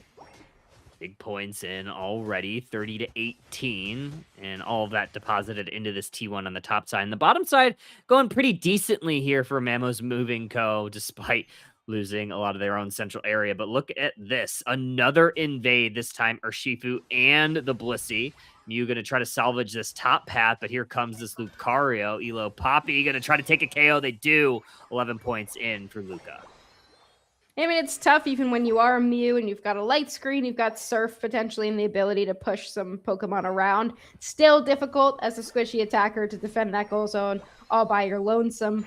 So Mammo's Moving Company getting some points in. They take the score lead. Not by much. It is still in the early game, but both teams pretty even. Even so far, her Shifu, though, going to be going towards a couple of Pokemon here. Luca versus the Urshifu. Luca's going to try to run away, caught in a blender of 3 Pokemon. Are we going to get that E-Ball onto him? So far, not yet. Oh, good play for Espeon, but the Flamethrower is going to chase him down. A big flamethrower there. It is E-Speed Lucario as well. Yeah. So, notably not the Mega version. So, usually, boneless Lucario as well. 2 boneless Pokemon on Mammo's Moving Company. But since Mega Lucario can only use Power Up Punch, Running the boneless version of Lucario usually is done specifically to get access to that extreme speed. Nilopoppy is notably a very good player on the E-Speed Lucario, but so far not able to do too much. It is level 7 though, so not too bad either. Not too bad. More points going in down here in the bottom path. Wigglytuff able to interrupt that 30 from going on in, but they're going to get met with resistance. Espeon and Squirtle able to put a little bit of a stop to that. Charizard going down. The boneless Charizard going down. Urshifu now going to look to take down that Regirock, but wow, the Lucario able to steal that away from Mammo's Moving Co. Yeah, that's big. Definitely crazy. a big play for them. They're probably going to be able to want to break this goal zone. Charizard harassing just a little bit. Some flames hitting that Lucario, but they are going to be able to put 37 points in, extend their score lead a little bit more. And clearly this team is looking to 2-0 Miltank Patrollers. They're definitely looking pretty good so far. That steal there was pretty nice. I mean, I feel like Miltank Patrollers, if they get that objective, they can kind of continue pushing. But Nilopoppy with a really fantastic play there. And now they're going to pivot down towards this bottom path where Regieleki is waiting for them. All 5 members there. Charizard Y going to score on the top path, but boneless Charizard and boneless Lucario going to take down Regieleki for them. I mean, it's just Wigglytuff down here right now. I don't think Miltank Patrollers is really trying to get into fights. It seems like they've kind of pseudo score comp decision at this point. Instead, focusing on that top path, they do break that goal zone, 134 points. But it looks like Mammo's Moving Co. not ready to stop just yet. They want to potentially put more points in this bottom path. Yeah, they're going to keep going, looking for this T2. Cake is set up. Here comes Charizard with the Mega Unite move. They don't take the Alchemy, but they're going to take this fight. Alchemy going to run away. Regular Charizard also going down. Blastoise is going to be next on the chopping block. Urshifu takes care of them both. A third KO is found by that Blissey, and now Miltank Patrollers is making the counter push. They're going towards this T1. Espeon Alchemy holding it down. Now Miltank Patrollers sees the writing on the wall. They're going to farm their experience. Yeah, a little bit of an overextension there for Mammo's Moving Co. I think they thought they could definitely take a fight and pretty easily win, but with all the healing that you've got from that goal zone, and then, you know, both Charizards were in the air at the same time, just not quite enough damage to be able to fully win that fight, but they did extend their score lead a little bit more. One of the Kyos getting chased down here on that Blissey. They likely will go down eventually. Okay. Yeah, they will go down. Eventually. And now we have a second Regirock here for Mammo's Moving Co. They're going to move towards this one. Everybody going to converge. Espeon's going to get the secure on that. So 2 for 2 on these Regirocks. Yeah, but the levels are really similar. Like Charizard just hit that level 12. Urshifu has already been level 12. Levels are very similar across the board. Wow, look at this. Push. A bit of a sneaky play here for Mammo's Moving Co. Kind of caught Miltank Patrollers lacking. Instead, they're going to try to do the same thing and move toward the tier 2 goal zone in that top half. Oh, perfect safeguard there from Blissey allows some additional scores to go on in. Now the counter with the Charizard v Charizard Unite moves, and the Mega Y is going to come out on top of that. Or sorry, the regular one's going to come out on top on that one. Boneless Charizard wins. Boneless Charizard somehow is winning. Yeah, 326, 253 here. We have another Regieleki down on the bottom path. If Mammo's Moving Co. wants to go for it, they definitely could extend their lead. It was kind of a smart move for Miltank Patrollers, honestly, to just pivot and try to get points in of their own. I don't really think they expected the push to happen, but now that has set up Mammo's Moving Co. to be in a pretty advantageous spot. They will be able to take this Regieleki as well. The Blastoise Surf's the one to confirm that. And maybe they want to go for a push. I'm not sure that it would work super well for them. No, it looks like they are just going to kind of hang out, look for some vision. Yeah, there's nothing to be had in the central area. Blastoise is going to go full bore into the speed flux zone, try to buy some time for their teammates to maybe get out. Blastoise will perish. And it just looked like Miltank Patroller just going to try to defend this. We have 2:45 on the clock, so we have a little bit of time before our main objective. And Mammo's Moving Co., they're going to look towards this top objective. We'll see if it's another Regirock, and they could go 3 for 3. Yeah, the way that Miltank Patroller's been playing, I'm not surprised at all to see them wanting to push into this tier 1 goal zone, potentially break it. Looks like Alchemy has been able to see them. They're going to want to get that 50 in, potentially even try to wait until the double score ends up hitting the map. But Registeel, that's going to be a big buff here for Memos Moving Co. as if they needed the extra attack boost. Instead, they are just going to get that 50 points in. Alchemy's going to let it happen, and we've got a very close battle on our hands. Only 19 points going to separate these two squads. Kyogre has hit the map. Boneless Charizard is making its way through that top path back towards their side. Wigglytuff might have a little bit of vision, but they're going to find out it's not everybody with Miltank Patrollers that's with them. Yeah, both teams just kind of dancing around. I don't know if I forgot to check what was the ping, if it was close battle or lead. What is it? It'd be close battle because it's less than 20 points. Yeah. Yep. So neither team knows who's in the lead, but they're still just going to dance around. Mew has the benefit of being able to poke pretty easily with that solar beam, taking some damage down. Belissi now also taking some poke damage here. They should be able to pretty easily get themselves healthy once again as well. And nobody really wants to make an engagement yet. I think Miltank Patrollers knows that this Registeel buff could be the end of them, so they don't want to engage just yet. Lucario's going to score 70 on the bottom side in the T2. Start to have some Unite moves go. Alchemy going to set up the cake. Charizards are taken to the sky. 1v1. They make a Charizard Y is going to take out that Alchemy. That's the first Pokemon to fall. Blastoise is going to push this Mew backwards, but they're going to go down. Charizard Y in the back line is able to take a double KO, and Blissey able to safeguard and keep them away from Elo Poppy. Wow, it was the evolution, like the de-evolution, and then the safeguard immediately that ends up saving them there. Boneless Charizard is returned, but immediately goes down. Lucario can't quite get in, just too much damage, but it looks like Miltank Patroller is actually going to have to back off of the Kyogre. Mammo's Moving Company currently in the lead with only 20 seconds left. They don't really have a whole lot of rip, so very unfortunate given the situation. But now Kyogre's very low, looking for secure E-Ball on the Mew, but it's actually Charizard. Is it enough? That gets it. I don't know if they're going to be able to get it. How much points does Mew have? How many points does Mew? Not going to get there. 36 not going to do 36. Yeah, only 36 points. It's not going to be enough. I don't know why. I guess they couldn't really peel away there to try to go score. Only Mew could get it, but what an end game. I mean, Miltank Patrollers won that fight, just not enough rip to be able to finish it off. And Mammo's Moving Company in a nail biter of a game too will be able to take this series 2-0.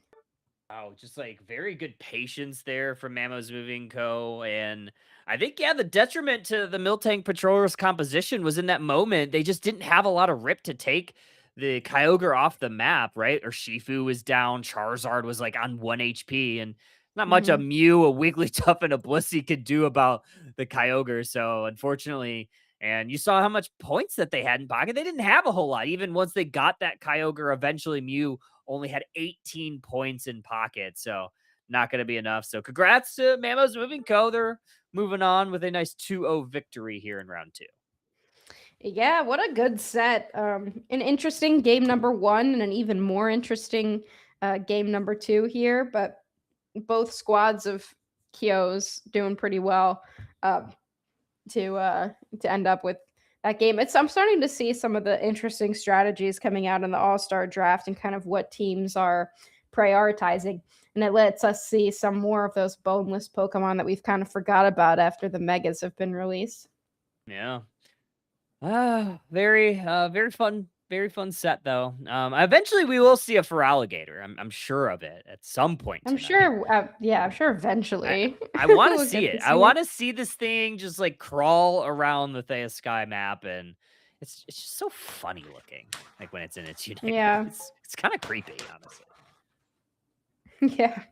Yeah. An interesting one, for sure. Yeah. We had some good damage, some good solid stats across the board, but ultimately, we're gonna end up with Mammo's Moving Co. taking this one, and that's round 2. I'm trying to look at what information we have about the rest of round 2, how that's going. It looks like Smoothies Kittens has won another set. This team looked really good in set number 1 when we saw them. Looks like so far Dark Toast has won 1 game over Pirate of Sky Ruins. No Clue has also won 1 game so far.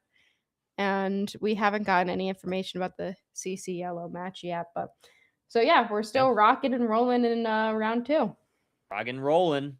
Yeah, so we're going to take a quick break, see if we could maybe get a game number 3 in one of these sets. We'll see if that does come to fruition. So don't go too far, folks. It's going to be more Underdunk as we move forward in our night. We still have 2 full rounds, maybe a game 3 upcoming of this round number 2. So don't go too far. We'll get set up and we'll be back very, very soon.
And what?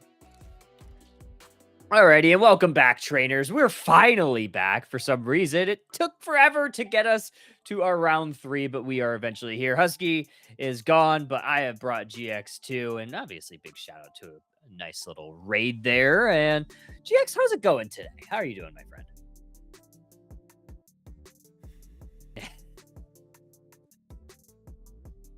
Locked in.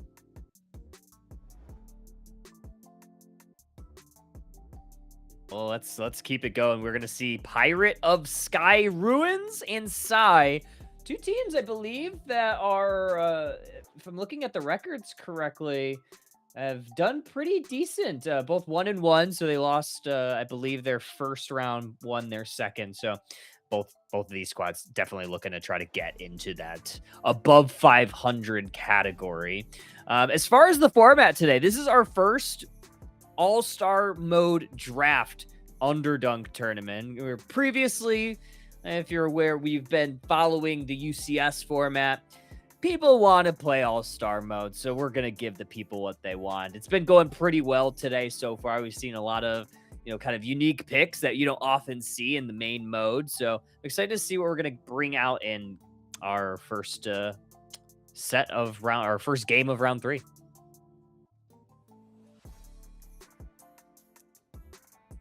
Yeah.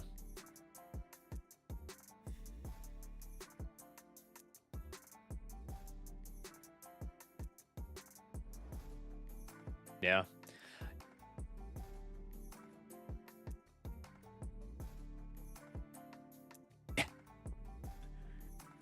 Yeah, I mean, players are going to have to pivot and get deep Pokemon pools and, like you said, have different tools in their bag for different situations, because you're going to see a lot. You're not going to see the same things every time. Obviously, you can't, because they're going to be not available in game 2 or game 3 or, in some of the later round matchups as we get into the later seasons, maybe a game 4 or game 5. So I'm super excited to see how this progresses, but let's go ahead. Let's get into our round number 3, as I need to update that part of the overlay, but round number 3, and we're going to see Pirate Sky Ruins going to be on your purple side. Psy going to be on your orange.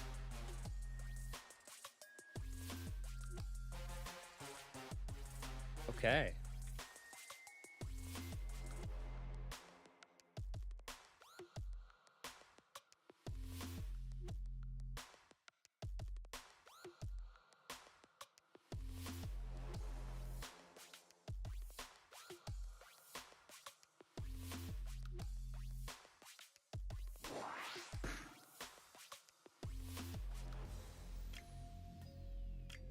Yeah.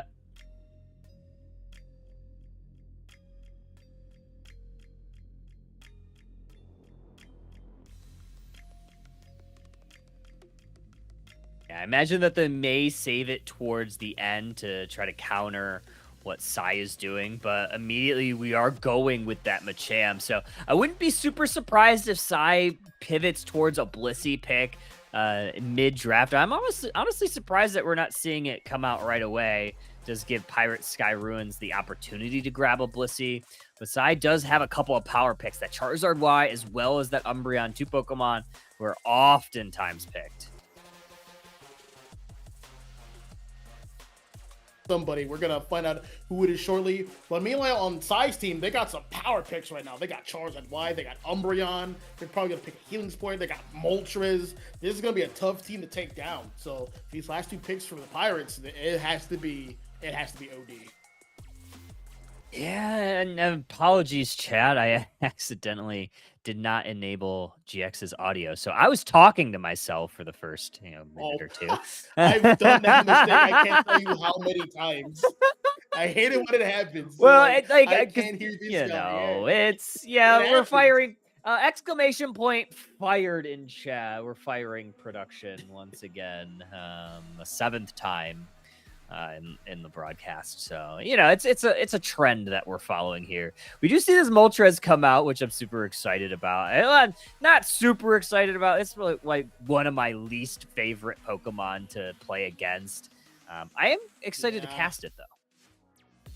Yeah, Moltres it's all about its boosted auto attack. It fires it off and just gets another chance at one of its moves. It gets another sky attack. It gets another overheat sky attack. When you dive into multiple mons, its defenses increases. Its defense and special defense. It goes up per mon hit. Overheat.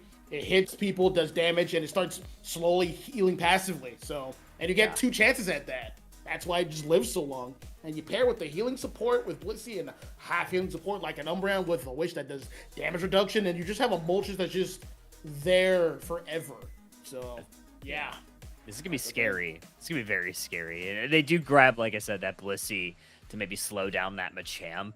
So I would very much imagine that we are going to see a Safeguard Helping Hand version of the Blissey. Wouldn't be shocked, obviously, Machamp being able to kind of take them down. Also have that bonus of being able to cleanse the Ice Fangs from the Mamoswine.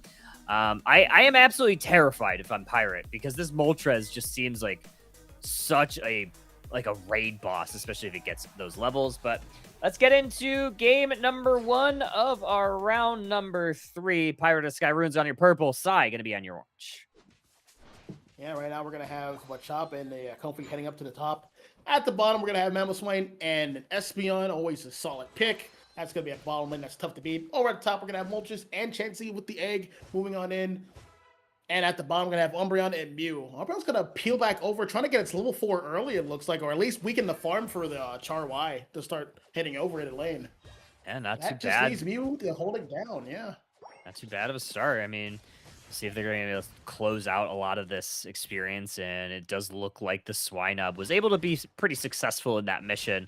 Machop, along with the Pocket Comfey, going to try to brawl with this Moltres, not going so well for them, but Moltres does get away to safety, and they're going to live to fight another day. Yeah, Moltres just needs to survive till it's level 5. That's when it really gets going. Its early game's a little bit weak, but it has its support there. It's going to manage. Ideally, the jungle is going to rotate towards the top. But right now, we're going to have teams fighting for the center. I do like they're not leaving any farm off the table. Just get all of it. It's all important. Got it. 850 birds now. Going to be up in both paths. Moltres along Blissey. Going to counter this Machop Comfey so far. No one really making a move either way. Umbreon's going to put the Serena in a mean look. That's going to be the first KO to fall in this game. Swinub falls shortly after. Yeah, you don't really want your Serena to be going down first. That's the mon like everyone's basically pocketing on the team. So you really want to keep your levels. You want to get you secures. You actually want to start stacking when you start winning in your lane. So bit of a rough start there for Serena. Yeah, definitely want to get your level 6 as fast as possible. So we'll see if it can, get up towards those levels. You definitely want your level 5 on this Moltres. Hasn't been able to get it yet. Now ticks into it. So now we're going to start working. And that is going to be a KO there as the Machoke goes down. This Comfey going to grab that Citrus Berry, just able to survive, but they're not going to be able to prevent all of these points from going in. Yeah, this Moltres getting some stacks in. I believe overheat stacks absolutely with the special attack, but does the healing as well? It should, in my opinion. So they're going to pivot over here to Regidrago. Most teams are around. They don't want to leave that off the table. Serena is level 7. It's being enhanced. It has its Comfey, getting some good damage. It hasn't really taken any damage itself. Getting a pick right there for Blissey. Next is on the chopping block is Mew, and it just can't get away yet. And that's going to be another KO for the team. Yeah, pretty good KOs there for Pirate. Now they're going to pivot towards this bottom path, 23, followed by maybe this 30. We'll see if they decide if they want to go ahead and break this goal zone. It looks like they're going to leave it on 1 HP. Great math right there. Mathematical. That's what it's all about. I believe they just want a constant stream of experience. Top tier 1 has already been broken. That's fine. That's the one you actually want to be broken. More farm actually spawns up at the top as opposed to the bottom. So good choice. Reggie Steele down in the bottom path. Should be easy pickings for Pirate of Sky Ruins. They're going to see if they can maybe score on that T1, but instead, this Regieleki walking towards T2, so they're going to at least have to respond to at least a couple members there. This Regidrago's still up. Mew might have been a little bit early, but Moltres able to secure that Drago. Now going to look towards this Serena. Charizard Y ticks into their Unite move, and that's going to be an easy double KO for them. Sai on the offensive looking to siege this T1. Yep, and Charizard could even score in that animation. Yeah. Getting him some much-needed ult charge. As an even break. So maybe not the best break for them, but they're going to pay for it with some time and space. 30 points in on the bottom side. And, 6 minutes left in this match, 4 minutes in, 119 to 190. Sai has looked, pretty decent despite losing that basement objective. They have come around, and these Unite moves are all online. Yeah, I've been watching this team for the different leagues, for like Lotus or Otokun League. They are a very brawl heavy comp. So Moltres is always going to be a coveted pick. Support to enhance it, like a Blissey, for example, is always going to be a coveted pick. This is the main MO. Moltres is sitting there interestingly. I wonder if he crashed. So they'll let us know if something happens. But I hope. Wait, he's on the move. All right, we're good. Yeah, just needed to have a snack or something. They're pretty fed, right? They're still level 9, so they didn't necessarily need to have a hand on the control the whole time. Umbreon going to steal away some shields with their Moonlight Prance as 4 members looking to go in on this T1 Blissey Unite move from downtown. Serena's going to pick up the Charizard, throw them down, trying to stomp on through Sai, but Serena's the one that's going to go falling back to the Pokemon Center. Great little Psy Shock there from Espeon. Charizard hits their Unite move button, and Espeon, Mamoswine both go down, and Sai turn the tables of that fight and take full advantage. Yeah, it looks like so far there was just like a gap in logic. Char-Y is still one hell of a mod. It's still very powerful. It's a very good board breaker, and everyone's kind of hungering around like their Machamp or their Serena, the pillars of their offense. And like once that's just taken out of the equation, it just begins to fall apart. You have one engine missing, and just Charizard is just great for ending that.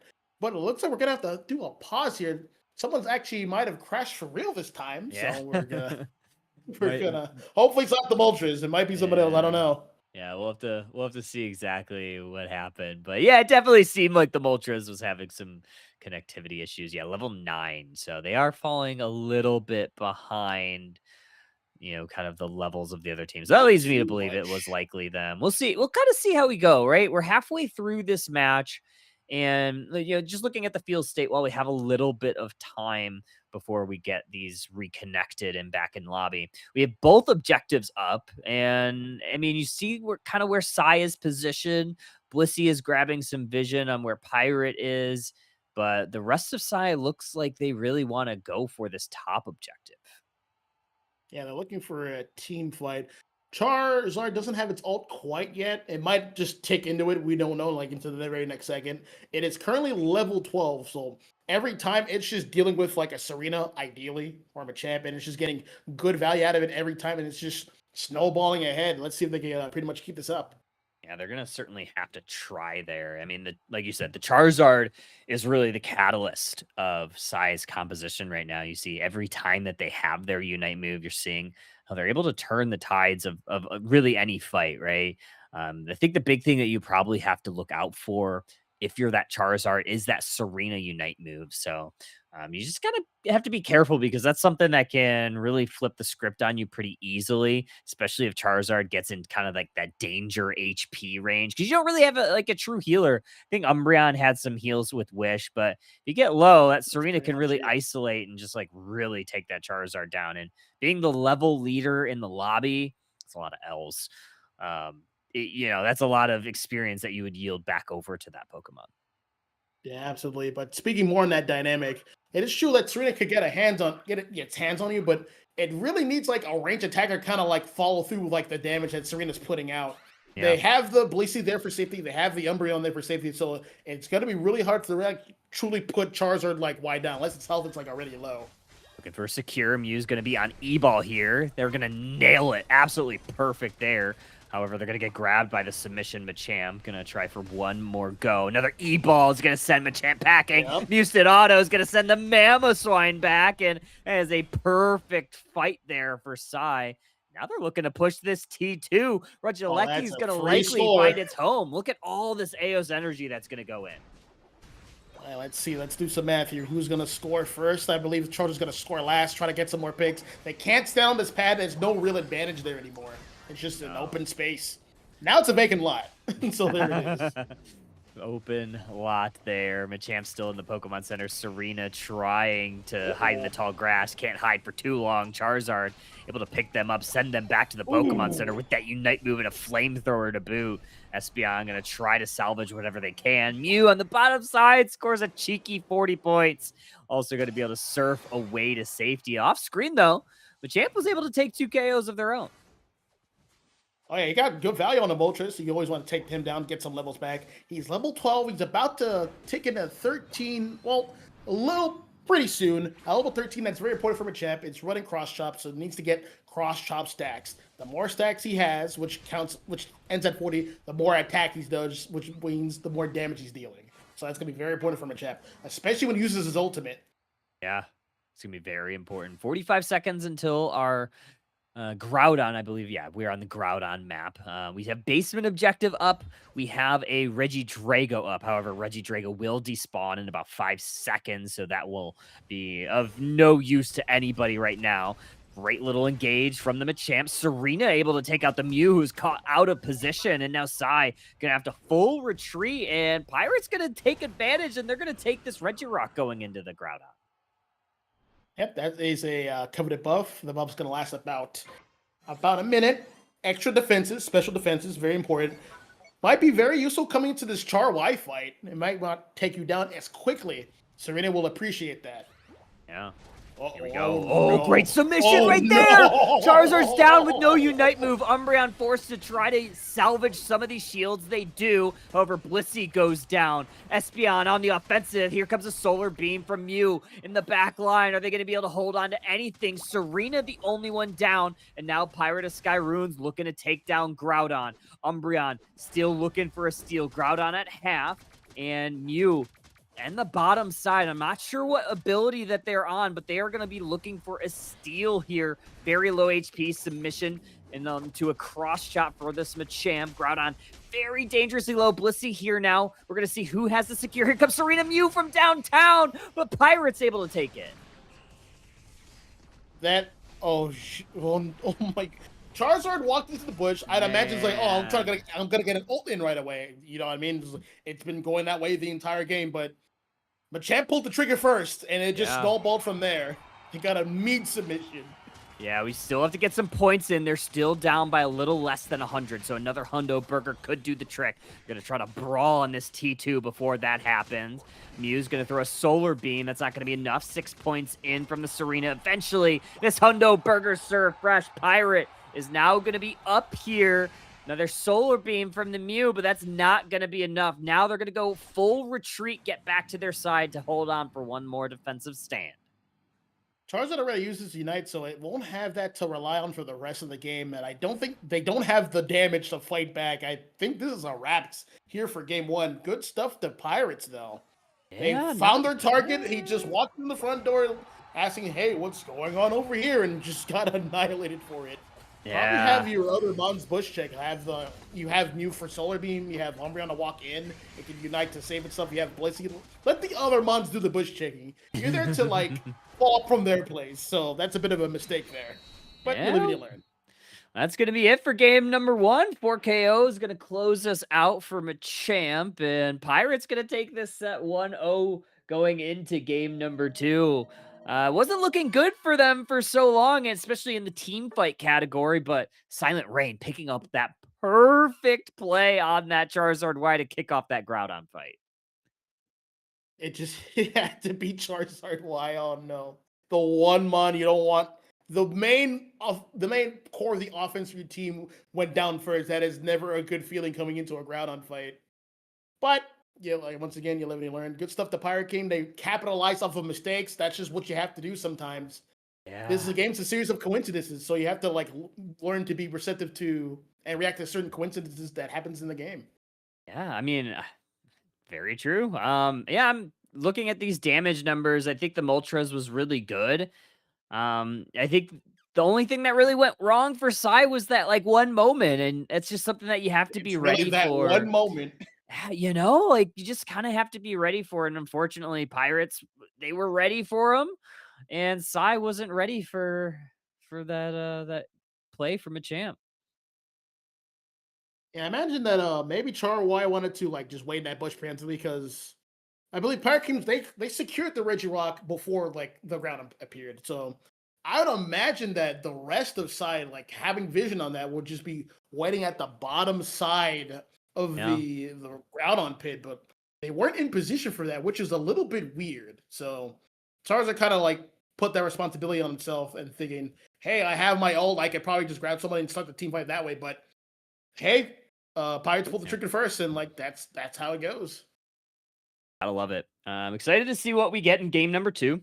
For those just tuning in, reminder that we are on All-Star mode. So the Pokemon that you saw in game number 1, they're gone. We're not seeing them again this set. So no Moltres, no Machamp again, despite how broken it is. It's not getting played in game number 2 for either team. So it is a little bit of a different format than your traditional, for those that aren't aware of the All-Star mode, a little bit different than your traditional fearless style draft where it's just the one team, they can't play a Pokemon twice. This is if a Pokemon gets picked, nobody can pick it.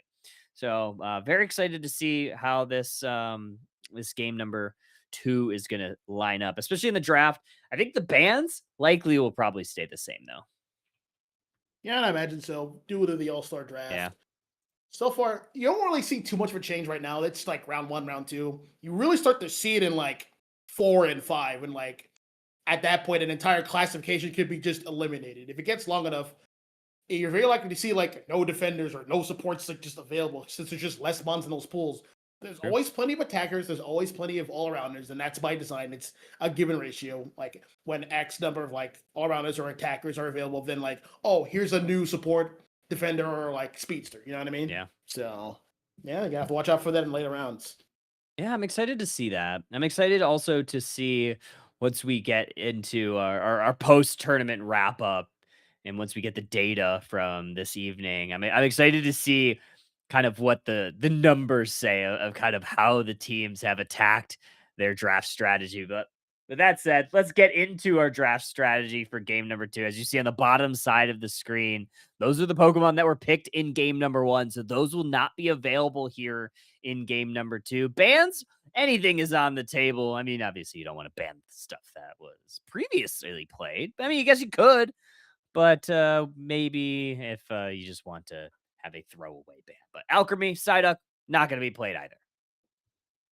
And let's see what else they banned. Typhlosion being banned. Yeah. It's one of the quote unquote winners of the recent patch. They have buffed the damage on eruption, so it might be more respectable. Along with Aracuna here is actually quote unquote one of the losers of the patch. I believe the Blizzard does actually less damage, so I'm surprised seeing a ban here. They probably don't want to deal with it. It can steamroll a lane because he gets to choose when it freezes bonds. So they're just getting off the table. It's like it's one of those Pokemon that I absolutely despise going against in Path because exactly what you said. Like the freezes are insane, especially with how long that they last and everything like that. But we are going to see Feraligatr get banned here, and this is a Pokemon that Again. I really wanted to see play tonight, but it's been banned pretty much every match. Yeah, I really want to see the Johto starters. They Yeah. keep getting banned.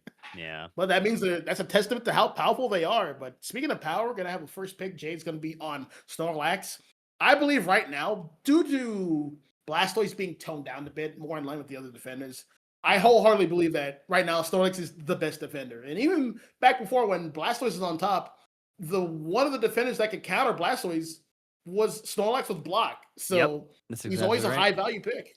Yeah, I mean, you even look at the top picks from our last Underdunk, picked 60% of the time, 164. So I think the stats back up your claim. So yeah, don't blame Jade for picking this Pokemon in that number 1 spot. I love that Vanguard Bell on it.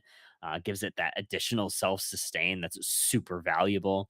I do like the kind of pivot here from Psy to go with this Miraidon. I think Miraidon actually does quite well into Snorlax as long as they can kind of stay protected away from it. I also love this Mr. Mime because Snorlax has that really good early game. A Pokemon that also has a pretty good early game is that Mime because they could throw that light screen and kind of prevent Snorlax from hitting those last hits. Yeah, just if the light screen appears on the monitor, it gets stunned. It doesn't take damage, but it gets stunned for like a healthy amount of time, and then it's just and he's secure with the boosted, for example, or your partner secures it. Then just it gets to play for level 4 when like it has confusion and it could just push you into a wall and stun you even further. And it creates walls, so it's a positive feedback loop there. Yeah, it really is. Latias for Sai gets selected. I think it's the first time we're seeing that Pokemon tonight. And we're going to see the Decidueye from Professor Malice. So this is a Pokemon that did quite well during the last chance qualifiers, specifically for Thanksgiving, who took this Pokemon so many times throughout that entire tournament and looked absolutely insane with it. They don't have your traditional supporter, but Haika is actually going to play that Suicune, which is another Pokemon that did receive some nerfs in that more recent patch. Yeah, it kind of needed it. Suicune is just fundamentally strong, so like there's no really nerfing it. You'd have to change its kit, which they won't really do. That's like for extreme cases. It's there as like a good mage that has decent bulk. And pivoting back to the Decidueye, I believe Decidueye is like the best like sniper in the game. It has such good value. It can target through multiple opponents. It has Shadow Sneak to scope out anyone hiding in the area. Does good damage. And if you don't want to play that moveset, you have the Razor Leaf build, which is my personal favorite. Not as popular because being able to outrange your opponents is such a strong like characteristic to have. And they're going to need it to like compete with the Miraidon that's going to be charging the opposition. It's going to be charging your Snorlax. It's going to be charging your Suicune and your Garchomp. So you need to kind of like bite back to like create passivity from your Miraidon. We're also going to have to be very careful about this Leafeon that's going to be in hot pursuit of this Decidueye. Let's get into game number 2, Pirate of Sky Ruins. They are going to be up 1-0 going into this game. They are going to be on your purple side. Sai going to be down a game. They're going to be on your orange side, and they are going to be taking that Leafeon Central. Well, another thing with Decidueye, it is a bit of a late bloomer, so the Snorlax is a good lane partner with it. Right now, Mr. Mime is invading, so they have to really capitalize on getting the farm here. Like, be aggressive. Realize there's only one of them, so they might peel Snorlax back to help out the jungler. You don't want your jungler being behind in any sort of way. Right now, actually, no one's coming to help them. They just tell me, hey, you just got to win your 1v, son. Unfortunately, they are going to lose at least a red buff to this Mime, but here comes Suicune to try to help them out. Here comes the Leafeon, fresh off of their central area clear, and they're going to get a KO on the enemy central area Pokemon. And this is a great start here for Sai. Yep. No one peeled for the there we go. Early enough. Well, this is like got a KO, but you have to send someone to peel for him. Realize that Charcadet starts to pop up at 5, and like it's very vulnerable, especially when you have a Leafeon that's the enemy jungler. He doesn't need to wait till level 5. He can just get his level 4 and start walking his way over, especially if you invade. So you have to like think about that sort of stuff. They have the lane partners to actually have good peel. They have the Suicune, they have the Snorlax, but they just peel too late. Great eject button from the Cerulege to ensure the KO on the Latias, and they're going to salvage this top path as Leafeon continues the invade of the Pirate Sky Ruins central area. So really good heads-up play there from this Leafeon to make sure that they're going to continually put pressure on the enemy central area. It's going to be very valuable as we continue forward. Yeah, it's going to be a bit of a slow start. They have 3 Mons on Pirates team that are late scalers. They have the Decidueye, they have Charcadet, they have Cerulege at this point, they have Garchomp. So their early game's going to be a little bit slow here. So Sai definitely has that advantage. Great heavy slam there from Jade to make sure that Malice was able to hit that last bit of wild Pokemon. They're also going to take the KO onto the Mr. Mime and get Professor Malice away from the Lucario. So they're doing a pretty good job of keeping this Decidueye from going back to the Pokemon Center so far. Yeah, right now it's time for Regidrago. It's been here about 30 seconds. Each team was more interested in getting some levels, getting some kills. Leafeon's almost at level 8. That is going to be very dangerous. So, like, they're gonna have to. They might have to be aggressive on him when possible. He took some damage. Leafeon might get the secure here. It's now level 8. This is pretty bad. You can't really contest this lane right now. It has an ultimate over you. Here comes Leafeon with that Unite move. Speaking of which, there it is. Yeah, they're going to take out that Suicune and going to chase this Garchomp back to the Speed Flux zone, deposit another 15 points, charge that Unite up a little bit more. Razor Leaf's going to hit. Silent Rain's going to try to run away, but you cannot hide from this Leafeon. More points in. Decidueye Oh, hits that. Decidueye here. Oh, that's a pick. That's a pick. Yes. Oh, he gets the Yes. KO on Yes. the Leafeon. Oh, that's criminal. Yep. Decidueye biding its time, staying at bottom lane, staying up, getting its levels. All right, I have my moves. I have Shadow Sneak. I have Snipe Shot. Sorry, Spirit Shackle. We can I start always making get some the plays. same thing. I always do that It's a too. sniping tool. I always mix them up. I know. I Oh, always it's call funny. It has to Snipe be Shot Snipe Shot. Spirit Shackle, and I call Spirit Yeah. Shackle Snipe Shot. Man, yeah, I'm with you on that. That happens to me way too frequently. Lucario v the Snorlax down the bottom path. Meanwhile, Garchomp ripping through this Regidrago. Going to try to peel towards this Lucario, who's going to have to run away. Regieleki, not Regidrago. Not going to reset. They're going to actually full out take that, and that's going to go ahead and walk towards T1. All right. Well, we have Leafeon back, getting some scoring and getting some really good ult charge. It should have its ultimate in about a second. Being very aggressive here into the farm. There is the heavy stun from Snorlax, but Garchomp has ulted in, cleaning up the Leafeon. Mr. Mimon's like out of position, getting heavy stun once again. Such a good move, but it won't be able to escape. There is the KO from the Suicune. Double KO from Decidueye, and they're going to be able to get some scores in. Good stuff. A bit of a mathematical mistake there. I wonder if they're just going to give Sarah some stacks. Yeah, might have been a miscalculation there. But either way, they're going to continue on the invade towards the central area. Unite move from the Latias, another one from the Leafeon, and Ceruledge is going to go ahead and match that. 2 KOs falls. Miraidon going to throw some meteors down to try to salvage this central area. Garchomp able to run away for the time being, and they're actually going to go away. Lucario not chasing them down yet. All right, we're firmly in the mid game, literally halfway through. So this is what the kind of shortcoming of the composition side has come up with. They have a lot of early scaling bonds, Leafeon being the ideal one. Yeah. And it can provide value throughout the game, but like, it's going to lose steam to these later scaling bonds that now have their levels. They can now resist. They can now like have the health pool to like live through everything that Leafeon's bursting down and just really clap back. So Leafeon has to tread carefully now. Yeah, you'd also love to have your Lucario, the Mega Lucario, a little bit higher. Right now, kind of trailing the majority of the Pirate team's squad, right? Only level 9. You have your Decidueye, 11, 10 for the Lax, 11 for the Garchomp. It's not looking so hot.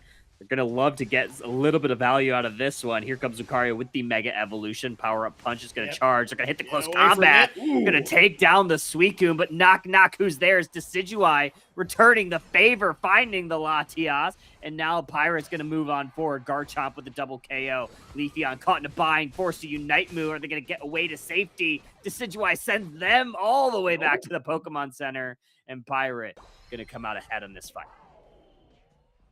One thing I'm really appreciating that Decidueye is doing, it's positioning, and more so when it chooses to reveal itself. Sometimes it's just waiting in bush and staying out of vision, and it's causing Leafeon like, all right, I don't see Decidueye. I have to provide value for my team. I'm the highest level. We have to do something. I have to stop the bleeding. But when Leafeon decides to do that, then Decidueye comes out in with a Spirit Shackle and creating so much entry damage against the team.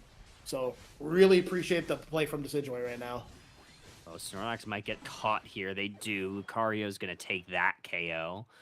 3:05 on the clock, and Sai is looking to find some value on the map. They're going to be on the Pirates' side of the map to try to steal away any wild Pokemon that they can. They want to get those levels up. They have that score lead, though, right? 189.90, but the levels... yeah, they're kind of uneven right now. They tell a different story. Yeah. It's going to be tough. They're going to be tough to fight head-to-head, and this comp wants to engage. It has the Snorlax Heavy Slam. It has the Garchomp to run in with an all-over Dragon Rush or a Dragon Claw. It has the Ceruledge ult. It has its Phantom Force. And it has the Decidueye playing its life very well, providing a lot of entry damage, along with Suicune there to disrupt anyone in the mid-range, giving Lucario a tough time, giving all the supports and Latios and Mr. Mime a tough time. So this is a very well-crafted team. Oh, Regieleki actually walks in on T2, but I don't think that Pirate has really any interest in making a push there. Maybe Garchomp goes for a little bit of a secret mission closer to the final stretch. So we'll see what that is all about. Looks like they are going to do that. Yeah, Leafeon spots him, though. Good choice to wait patiently. we're going to give up on scoring and just go back to the first plan, plan A, attack. And we're going to be very patient here. Spirit Shackle is going to open up the fight, and Mr. Mime forced to use their potion pretty early on. Another one's going to connect, and they're going to have to peel backwards. Malice is going to be right behind the Snorlax, make sure they don't walk too far forward. You got to watch out for that Leafeon. I'm noticing something else. Sai has 2 supports, but none of them are healing supports. Yeah. And right now, Pirates have a lot of poke damage, and one thing to mitigate all the entry poke damage is to heal it off. But if you don't have it, that damage is pretty much permanent. So yeah, that's something else to leverage. Lucario looking for a flank there. None the wiser is Pirate. And they're going to walk towards that. Decidueye might be in trouble. Oh, they spot them out. Immediate Unite move from the Suicune to try to slow that down. Here comes the Revenant Run from Saralech into the Power Nap and Heavy Slam. Leafeon goes down without a blink. And now it's going to be Pirate that's moving onto the Groudon with 2 members down of Sai. They're looking for the rip. But here comes the Rhydon. No, it's Malice that secures the Groudon for Pirate. I loved every single second of it. Pirate's team was ready to defend its Decidueye. It's like, hey, they're going to go for Decidueye. They don't really have much of a choice. Let's have our ults ready. Let's have our moves ready to stop this. That was a beautiful Saralech ult. That was a beautiful Snorlax ult. Stuffing all their advances. They didn't get anything done. Insane. Honestly, I'm more not necessarily surprised. I'm impressed is probably the best word of what was likely the communication on the team, because they wanted to play it slow and they wanted to keep that Decidueye protected. So you saw Jade just making sure to hover around Malice, making sure that they don't go too far away, making sure that to use that Spirit Shackle to kind of suss out where those Pokemon were hiding. And then the second that Lucario makes the peel in, you saw Haika use that Suicune Unite move to slow down the Lucario.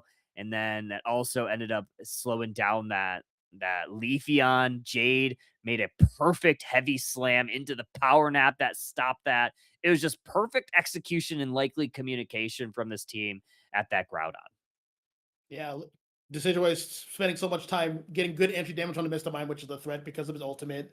But as soon as it found its new target in Lucario with not Spirit Shackle, with Shadow Sneak, it did a quick 180 and hit him right away. Yeah, that was huge. That was absolutely massive. So excited to see that the damage numbers are in this one. I mean, it looked really good. Yeah.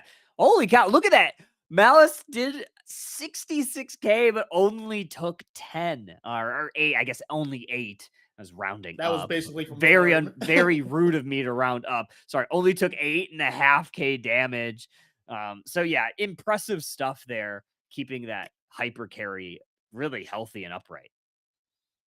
That is very important for a mon like Decidueye with a really low health pool to take very low damage. That means he was very well protected, which is super important.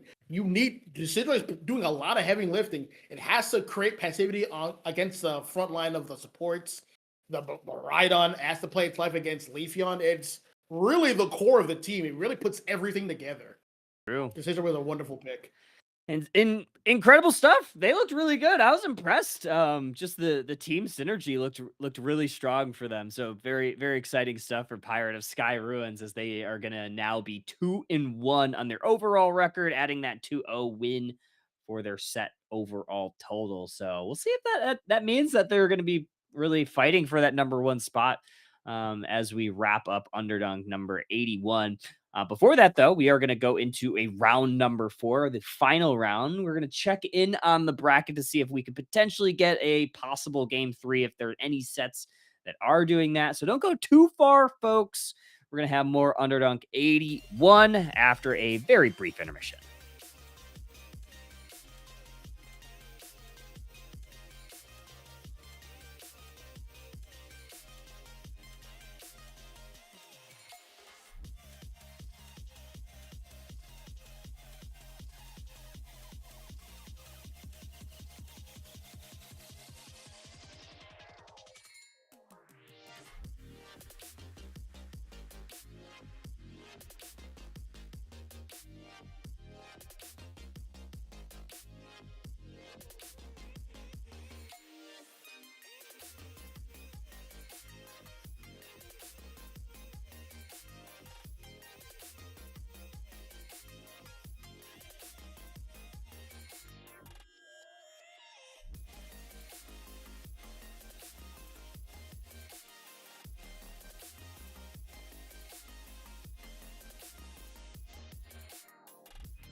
Button press.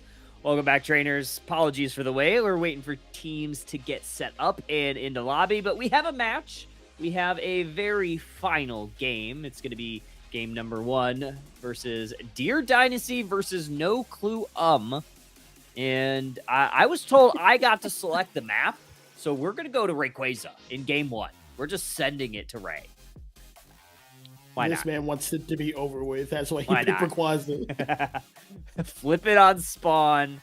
I don't care. Just do it. Send it. Line up the Spirit Shackle, the Snipe Shot, the Mew E-Ball, just whatever you have.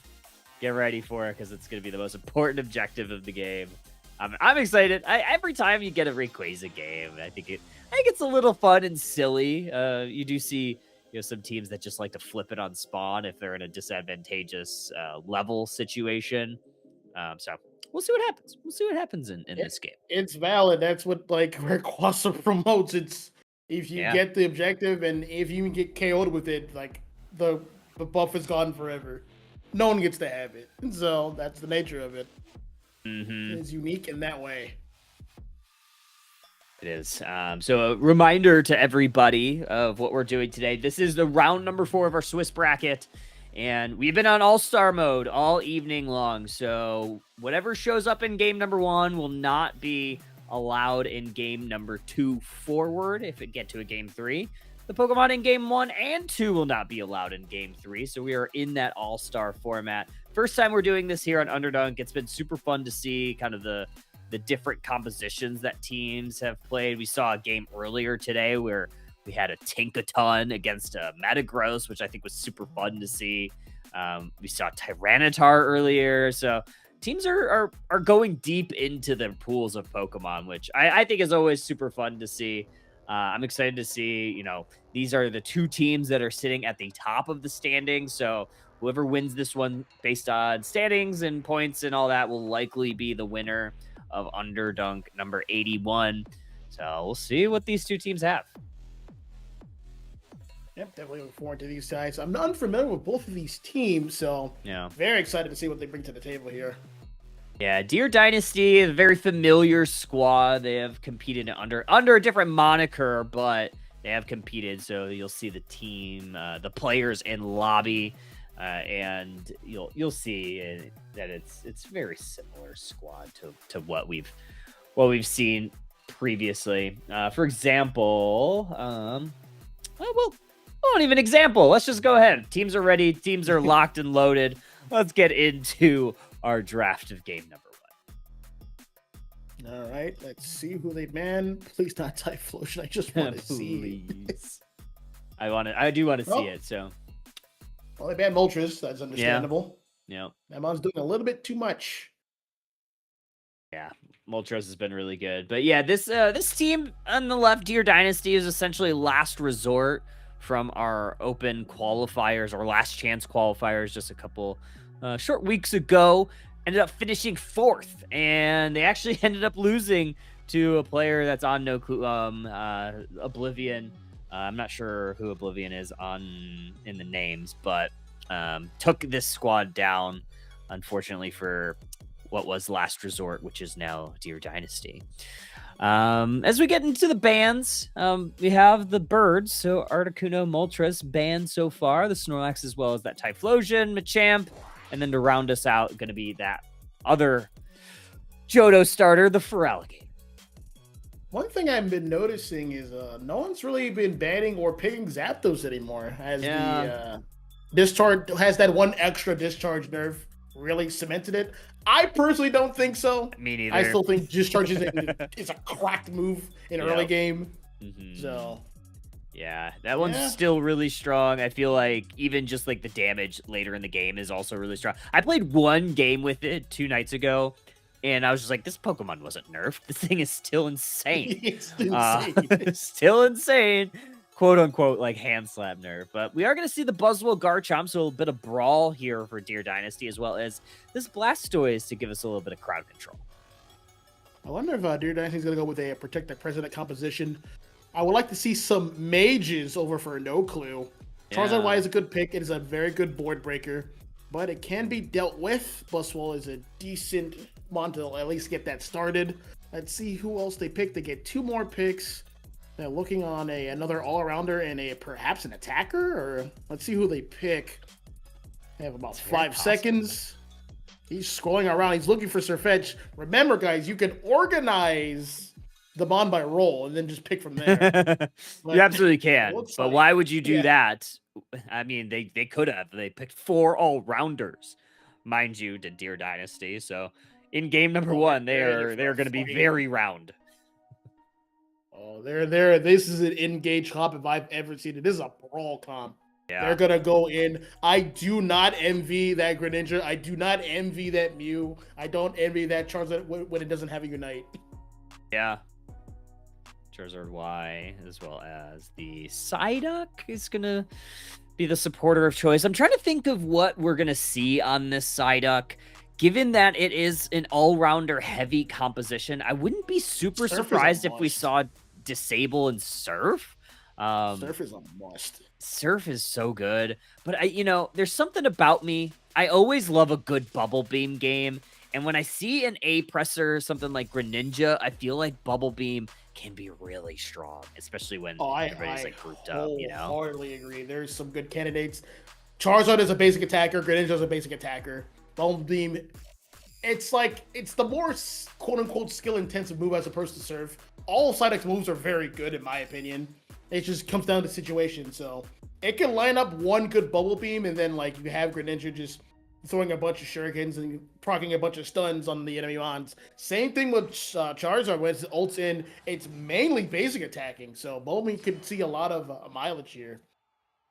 All right, let's get into game number 1. Last round of the evening. They're sending that Gibble up top very quickly. Oh, did that thing pop an X speed? Because they're like moving. Buzzwell also going to go up that top path. It looks like Gibble actually going for an invade. Wait, this is actually a good matchup for Gibble. He just has the basic attack on top of somebody, and Charmander can't do anything about that. No, and actually could still hold it. Great secures there so far. Gibble stealing that red buff, immediately going for this Baltoy, gonna grab that as well. Gonna blind this Charizard and start moving forward. Those boosted attacks are going through. Forces an eject. He used X speed already, right? Man. Well, yeah, he flashed. There he goes. He's out of there. So maybe it just looked like he was going fasterly. Does he have Floatstone on? Oh, you know what? He might have had Floatstone on. He was. Let me see. I'm going to go back to the feed and see if I can pick out what we had for items. Because, yeah, it looked like he was going a little fast. Yeah, well, me back at the bottom here. Zumo had his levels. It's level 5 along with Sirfetch'd.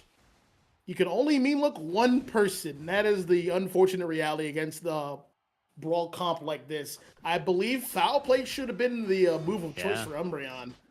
Ooh, good push here for No Clue. They're going to get some points in. Only 2 so far. Buzzwell doing a good job. It is a Bubble Beam, and that is going to find that KO. That extra damage gives the KO to the Psyduck. Now Azumarill going to attack this Charmeleon, send them back to the Pokemon Center. Going to go onto this Psyduck, and Umbreon's going to put them in that timeout circle. Hold on. That Sirfetch'd is running Fury Cutter. Yeah. You don't see that very often. I'm a big fan of Fury Cutter. Yeah, me too. Leaf Blade is cool. It's the optimal choice, but Fury Cutter just does a lot of damage. Yeah. You can line it up. Azumarill goes down, and I did check the feed, and they are running Floatstone, so that explains the boost in speed for that Gabite early on and why they got over to that side so quickly. 740, and we have a little bit of time. Buzzwell gonna maybe look towards pushing this T1 goal zone. Nice little push there from the Garchomp, catches Umbreon, but doesn't really amount to anything. I have a Zumo here who wants to do a bunch of 1v1s in its little area of effect. Getting good damage here. That's a huge Soul Beam, getting a pickup on Azumarill just in time for 720. Yeah. We have No Clue should be able to secure all this farm right here. And Deer Dynasty is a team of all-rounders. They are very farm hungry. They should honestly let that pad break for more farm.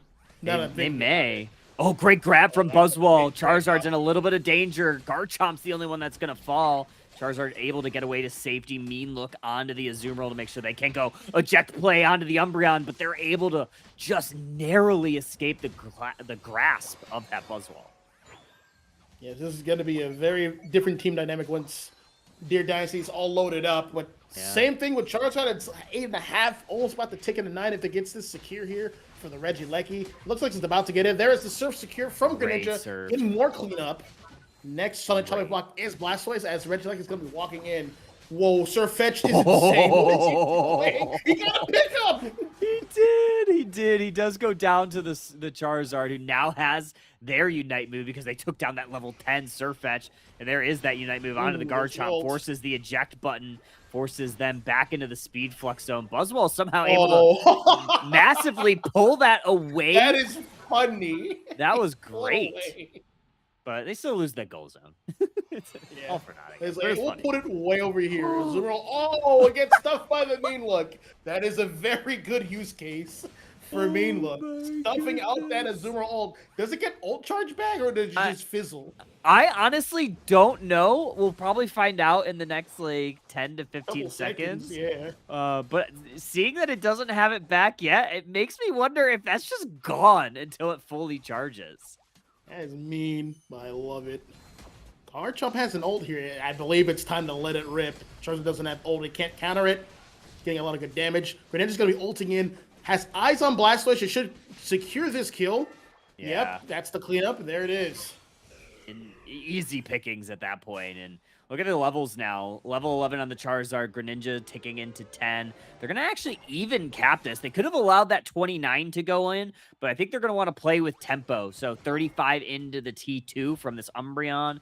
And No Clue does not want to relent the advantage that they just gained by winning that fight. So they're going to stay on this side of the map. So I believe I'm seeing like another reason for the Mean Look. It's mainly there to stuff the Blastoise. Yeah. That's one of its counters. Blastoise can't create space that the rest of its all-around team can that it needs. Oh, that's big. What? That is big pickup right there. Dragon Rush, Dragon Claw combination. Once those two moves are used in tandem, you get a brand new animation, screwing up and doing a lot of damage. And another uppercut to the stratosphere. Down goes Greninja, and it's starting to snowball really heavily now. Yeah, Azumarill did not miss that Unite move. They're making sure that they were able to pull that trigger. Umbreon goes down. Charizard now on the counter. Has Unite move. We're going to go ahead and use it. Azumarill down. And now this Regieleki does get taken from by Deer Dynasty before the No Clue was really able to respond. Yeah, well, now they're going to be able to deal with Lloyd. Garchomp is right there. It's not over yet. Oh, it might walk. He flashed right in, getting major damage on Regieleki too. That's basically an ultra combo finish. Next on the chopping block is we have Umbreon here for perhaps a triple KO. Umbreon's being sent everywhere. Regieleki walks in. That's gonna be a big overcap. Buster's gonna be able to get some stacks in. That's they could have done more. That's a missed opportunity. Could have had a huge overcap. Yeah, that's like 30 points additional that they could have got. I think there's 15 by the Azumarill, but Garchomp had a full 50, so very unfortunate here. Blastoise is going to try to keep this Charizard Y from stacking up and getting their Unite move back a little bit faster. They're level 13. Can Blastoise hold this guy off? Looks like he's going to try to. Oh, it does get more points in, but eventually finds the KO on the level 13 Zard. So yeah, peeling back to the missed opportunity for the 50 points there. It's not. I think it's not so much about increase the point lane. That's what the game is about. It's more so for the levels. Yeah. Scoring 50 points gives you a lot of experience. Yeah, the game it really wants does. you to do that. Which I guess it's not that bad because Garchomp is level 13 already. You would certainly love to see if it could maybe hit level 14, but we'll see kind of how these levels kind of get dispersed. 240 on the clock, 227, 199. Pretty close game for all intents and purposes. Azumarill going to have to try to run away from the Zard. Good pickup and scoop from the Garchomp, and Charizard able to get away to safety. All right, we have Garchomp being Mean Look, getting Solar Beam, getting Mew boosted. Surfetch is going to block that with its body, not with its shield, weirdly enough. Is it running Detect, I'd imagine, right? I haven't seen any brutal swings. Yeah, I'm pretty sure they're Detect. I just feel like Detect is so good. It's hard not to go with that. Good. Yeah. Brutal swing, they keep buffing it, but it's because it's slow that no one's using it. Let's see the kind of deck how is he's just too good. set up. Muse does have a little bit of poke damage. They're going to connect that Musted auto onto the Blastoise. Mean look onto the Azumarill for the 8 billionth time. Garchomp's going to Unite move into the back line. Muse is going to go into their Mystical Mirage. Going to hit a Surf. Nice little Musted auto. Dear so Dynasty is going to find a KO on the Czar, but Surfetch goes down. Here comes Greninja. Garchomp Blastoise going to fall, and now the Buzzwole down. It's just the Azumarill left to defend. He's alive. Can he get a KO on the Duck? He does. And now it's just Greninja that's going to have to retreat back to base, and we're going to reset for a refight. That smoke screen was so clutch. He went the opposite direction. Azumarill trying to get the Aqua Tail, but it just couldn't get it. But it got some value, got some KO. So we're back to neutral here. There's now no ultimates. They're just gonna have to play it out again, and no clues in the lead. Okay, another. And Blastoise is being left alone on an island, yet about to get KO'd here. Oh wait, hold on, they gotta pick a Greninja. Greninja, perfect smoke screen to escape the clutches of that Buzzwole. Rayquaza still not getting hit. Blastoise able to reset back to base. Charizard gonna reset to base to make sure no one goes for any back caps. For Pokemon going through the choke point. Mew's gonna hit a Solar Beam onto the Blastoise. Umbreon going for a scoring mission down on T2. Now Rayquaza's starting to get hit. Dear Dynasty has plenty of rip. They're gonna go for it. Psyduck in a world of hurt, and they're gonna go back to the Pokemon Center. Charizard level 14 looking for a Fire Blast secure. No, can't get it. Dear Dynasty scoops it up. Oh, Umbreon was the wrong one to send on that mission. It was the wrong choice. You need Umbreon there. Those guys want to fight you. Umbreon slows that down heavily, and now they have the Rayquaza buff. You basically can't stop him anymore. Charizard no longer has true damage with its fire, so it can't poke through the shield anymore to stop the scores. These scores are going in unimpeded. Yeah, another 50, another 30. Yeah, we're pretty much good here for Deer Dynasty. They're going to survive in game number 1. Perfect fight there. You got to give it up to that Azumarill. Otherwise, I feel like if they don't get those KOs in that moment, I think No Clue probably has full authority to go ahead and rip it. Yep. Azumarill kept that game alive and held its own. One thing that flipped that fight on its head, Buzzwole got a huge engage on Charizard, who was in mid-ult. It got the slam, and once it was low, it ulted it, and it just erased its health.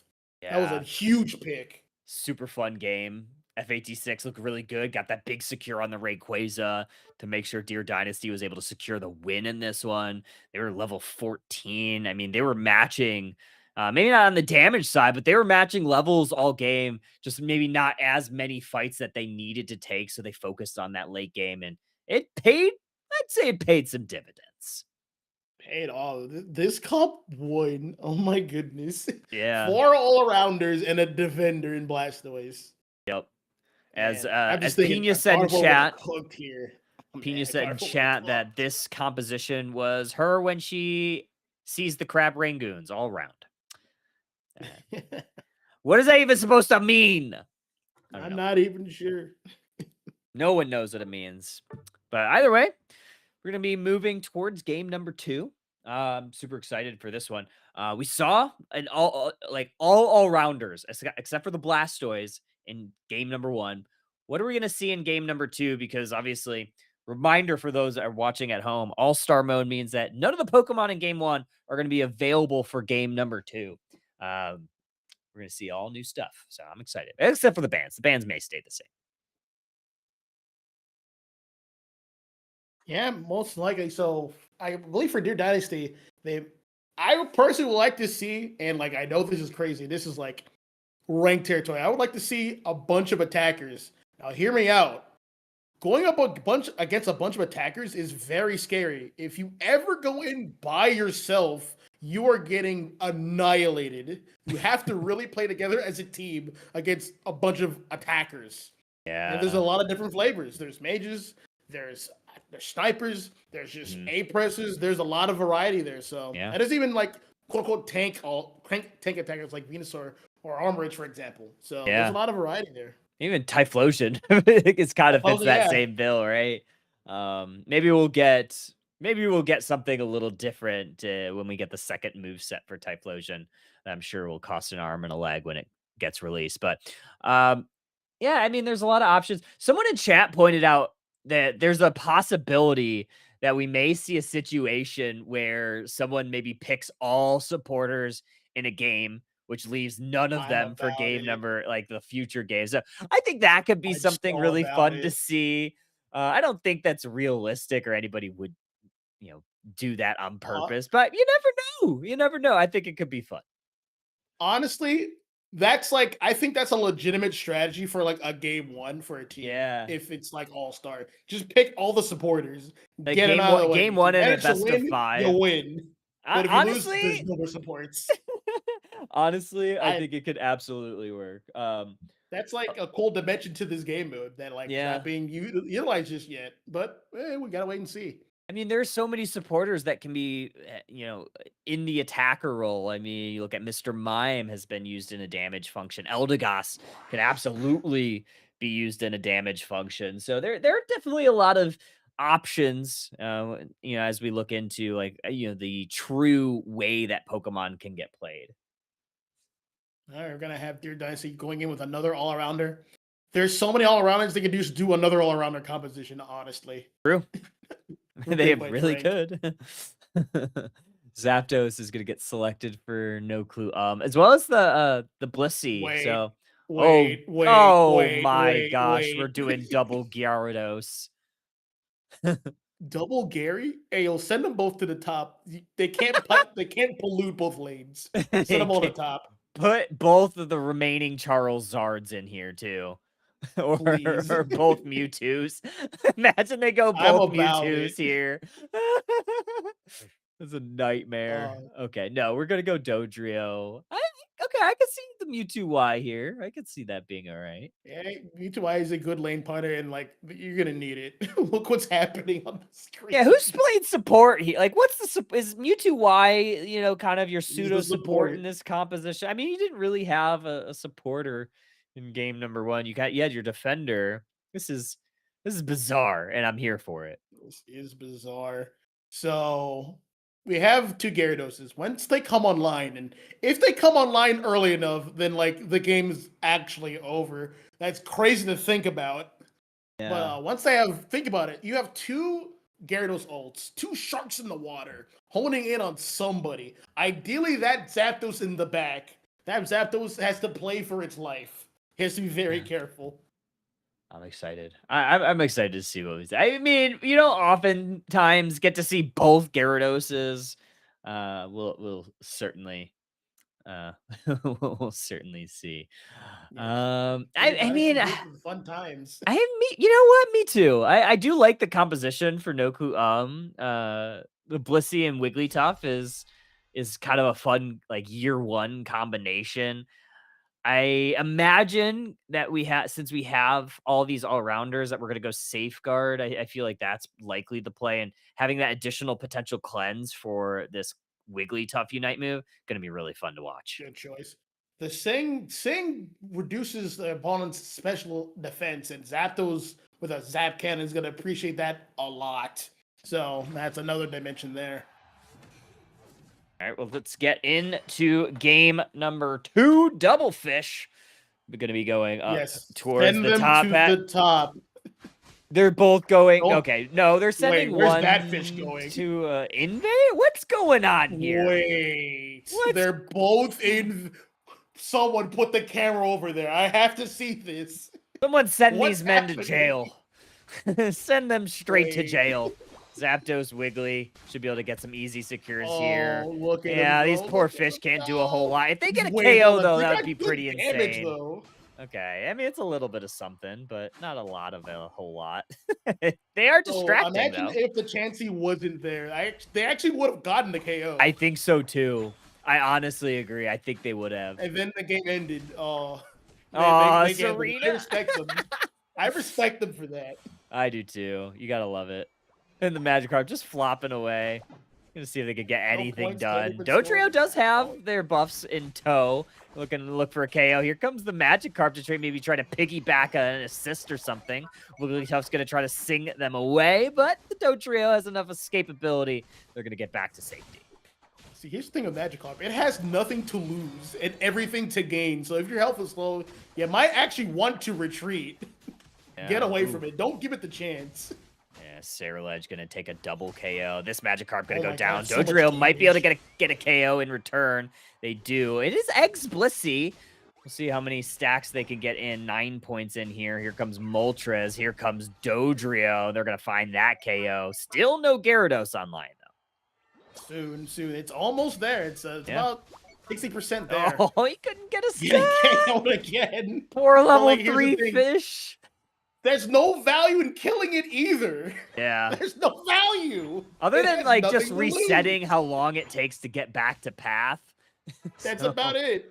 Yeah. That's Mewtwo really holding about its own it. at bottom, which is very important. It's level 6, about to reach level 7. That's going to be huge, very pivotal. I imagine it's going to be playing it safe. It's going to be a teleport and side strike Mewtwo, even though I think Recover is this X Factor move and it keeps it very active in the fight as long as it maintains its spacing.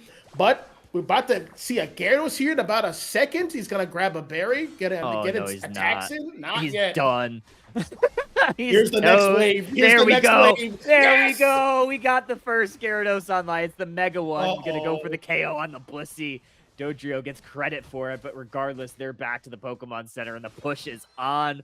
We're gaming Just now. It's in gonna be time. Regieleki up in this top path. Gonna clear the birds first, and this Serena might be caught. They're gonna have to dash backwards. Gyarados gonna try to run away. Saraledge's gonna get caught by the Moltres. No. But Here's good another return Gyarados. favor. The next wave. The next Yeah. wave. Oh, Oh double no. Gyarados Oh is no. crazy. The This is Dream with actually the kind of cleanup? really funny. This is Wile E. Coyote-esque comp.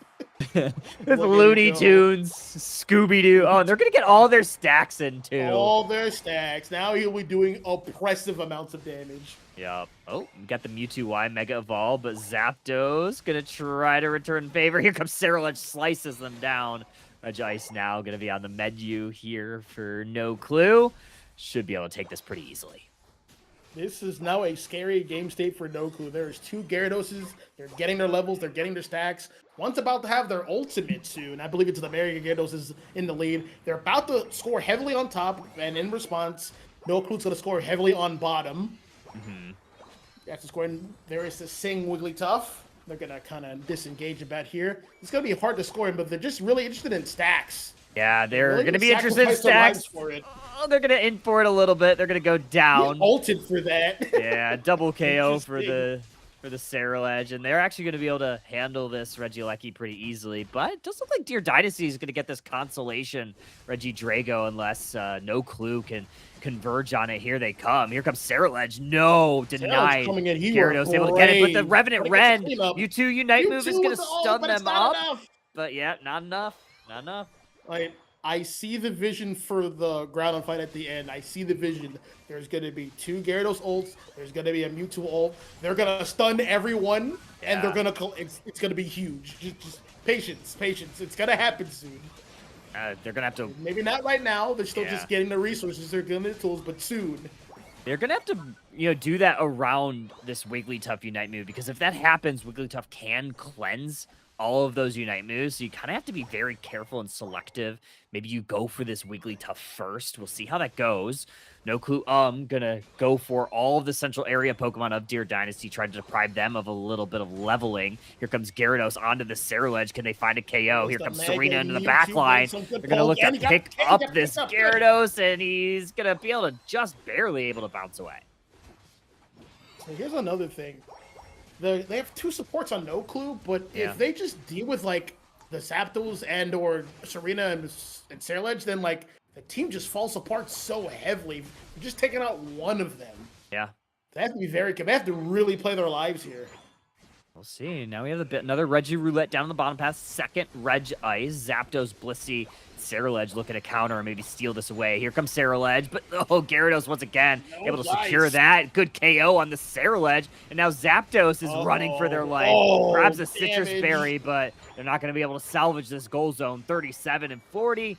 20-point overcap for Deer Dynasty, and they take the lead. They're officially in the lead, 243 to 200. Going into the late game here, it's about under 4 minutes. Saraledge trying to get an ult, taking out the Drio. There is the Serena ult for the invincibility frames, but it's next on the chopping block. Yeah. There's a lot of damage. There is the cleanse. That's helping Okay. out. Looks like they're going to have to do a retreat. Blissful Assistance onto the Wigglytuff, but it's going to yield them maybe a KO on this Mewtwo if they're able to run away in time. Or they're going to deposit this little 7-point on the way back to the Pokemon Center. Oh, they're doing a pretty good job of buying some time, honestly. Hey, Bob, plenty of time. We'll take it. Serena here towards the center, gonna do an invade. It's gonna be put onto the radar for somebody soon. Dodrio sees it, so that means the rest of his team sees it. Serena's gonna have to get out of there. You don't want to fight a bunch of Gyarados and a Moltres on their side of the map. I'm not so sure about what that Unite move was all about. Maybe a last moment to use it, try to find a KO. They're going to try to run away from the Zapdos Blissey, not before brawling them a little bit. I don't know if they're going to get away from this one. They're going to unmega evolve, and now they're going to try to run through the central. Out of there. Unreal. Unreal, honestly. Yeah, I don't see that. You should bouncing fish away, but Sarah is not done yet. That's an overextension if I've ever seen it. Hands in the cookie jar moment. And they're going to break T2 top side. FAD6 playing with a little bit of tempo on this dojo. Almost level 15. How is this working? Yeah, I feel like this is illegal. This shouldn't happen. These guys are making the meta. What is going on here? Who are these guys? Once again, a mage would have really cooked here. Zapdos probably needs some help. And like dealing with these guys because it could get easily dived. They're all in the choke right now. Mewtwo might come in very soon. They are missing one Gyarados Unite.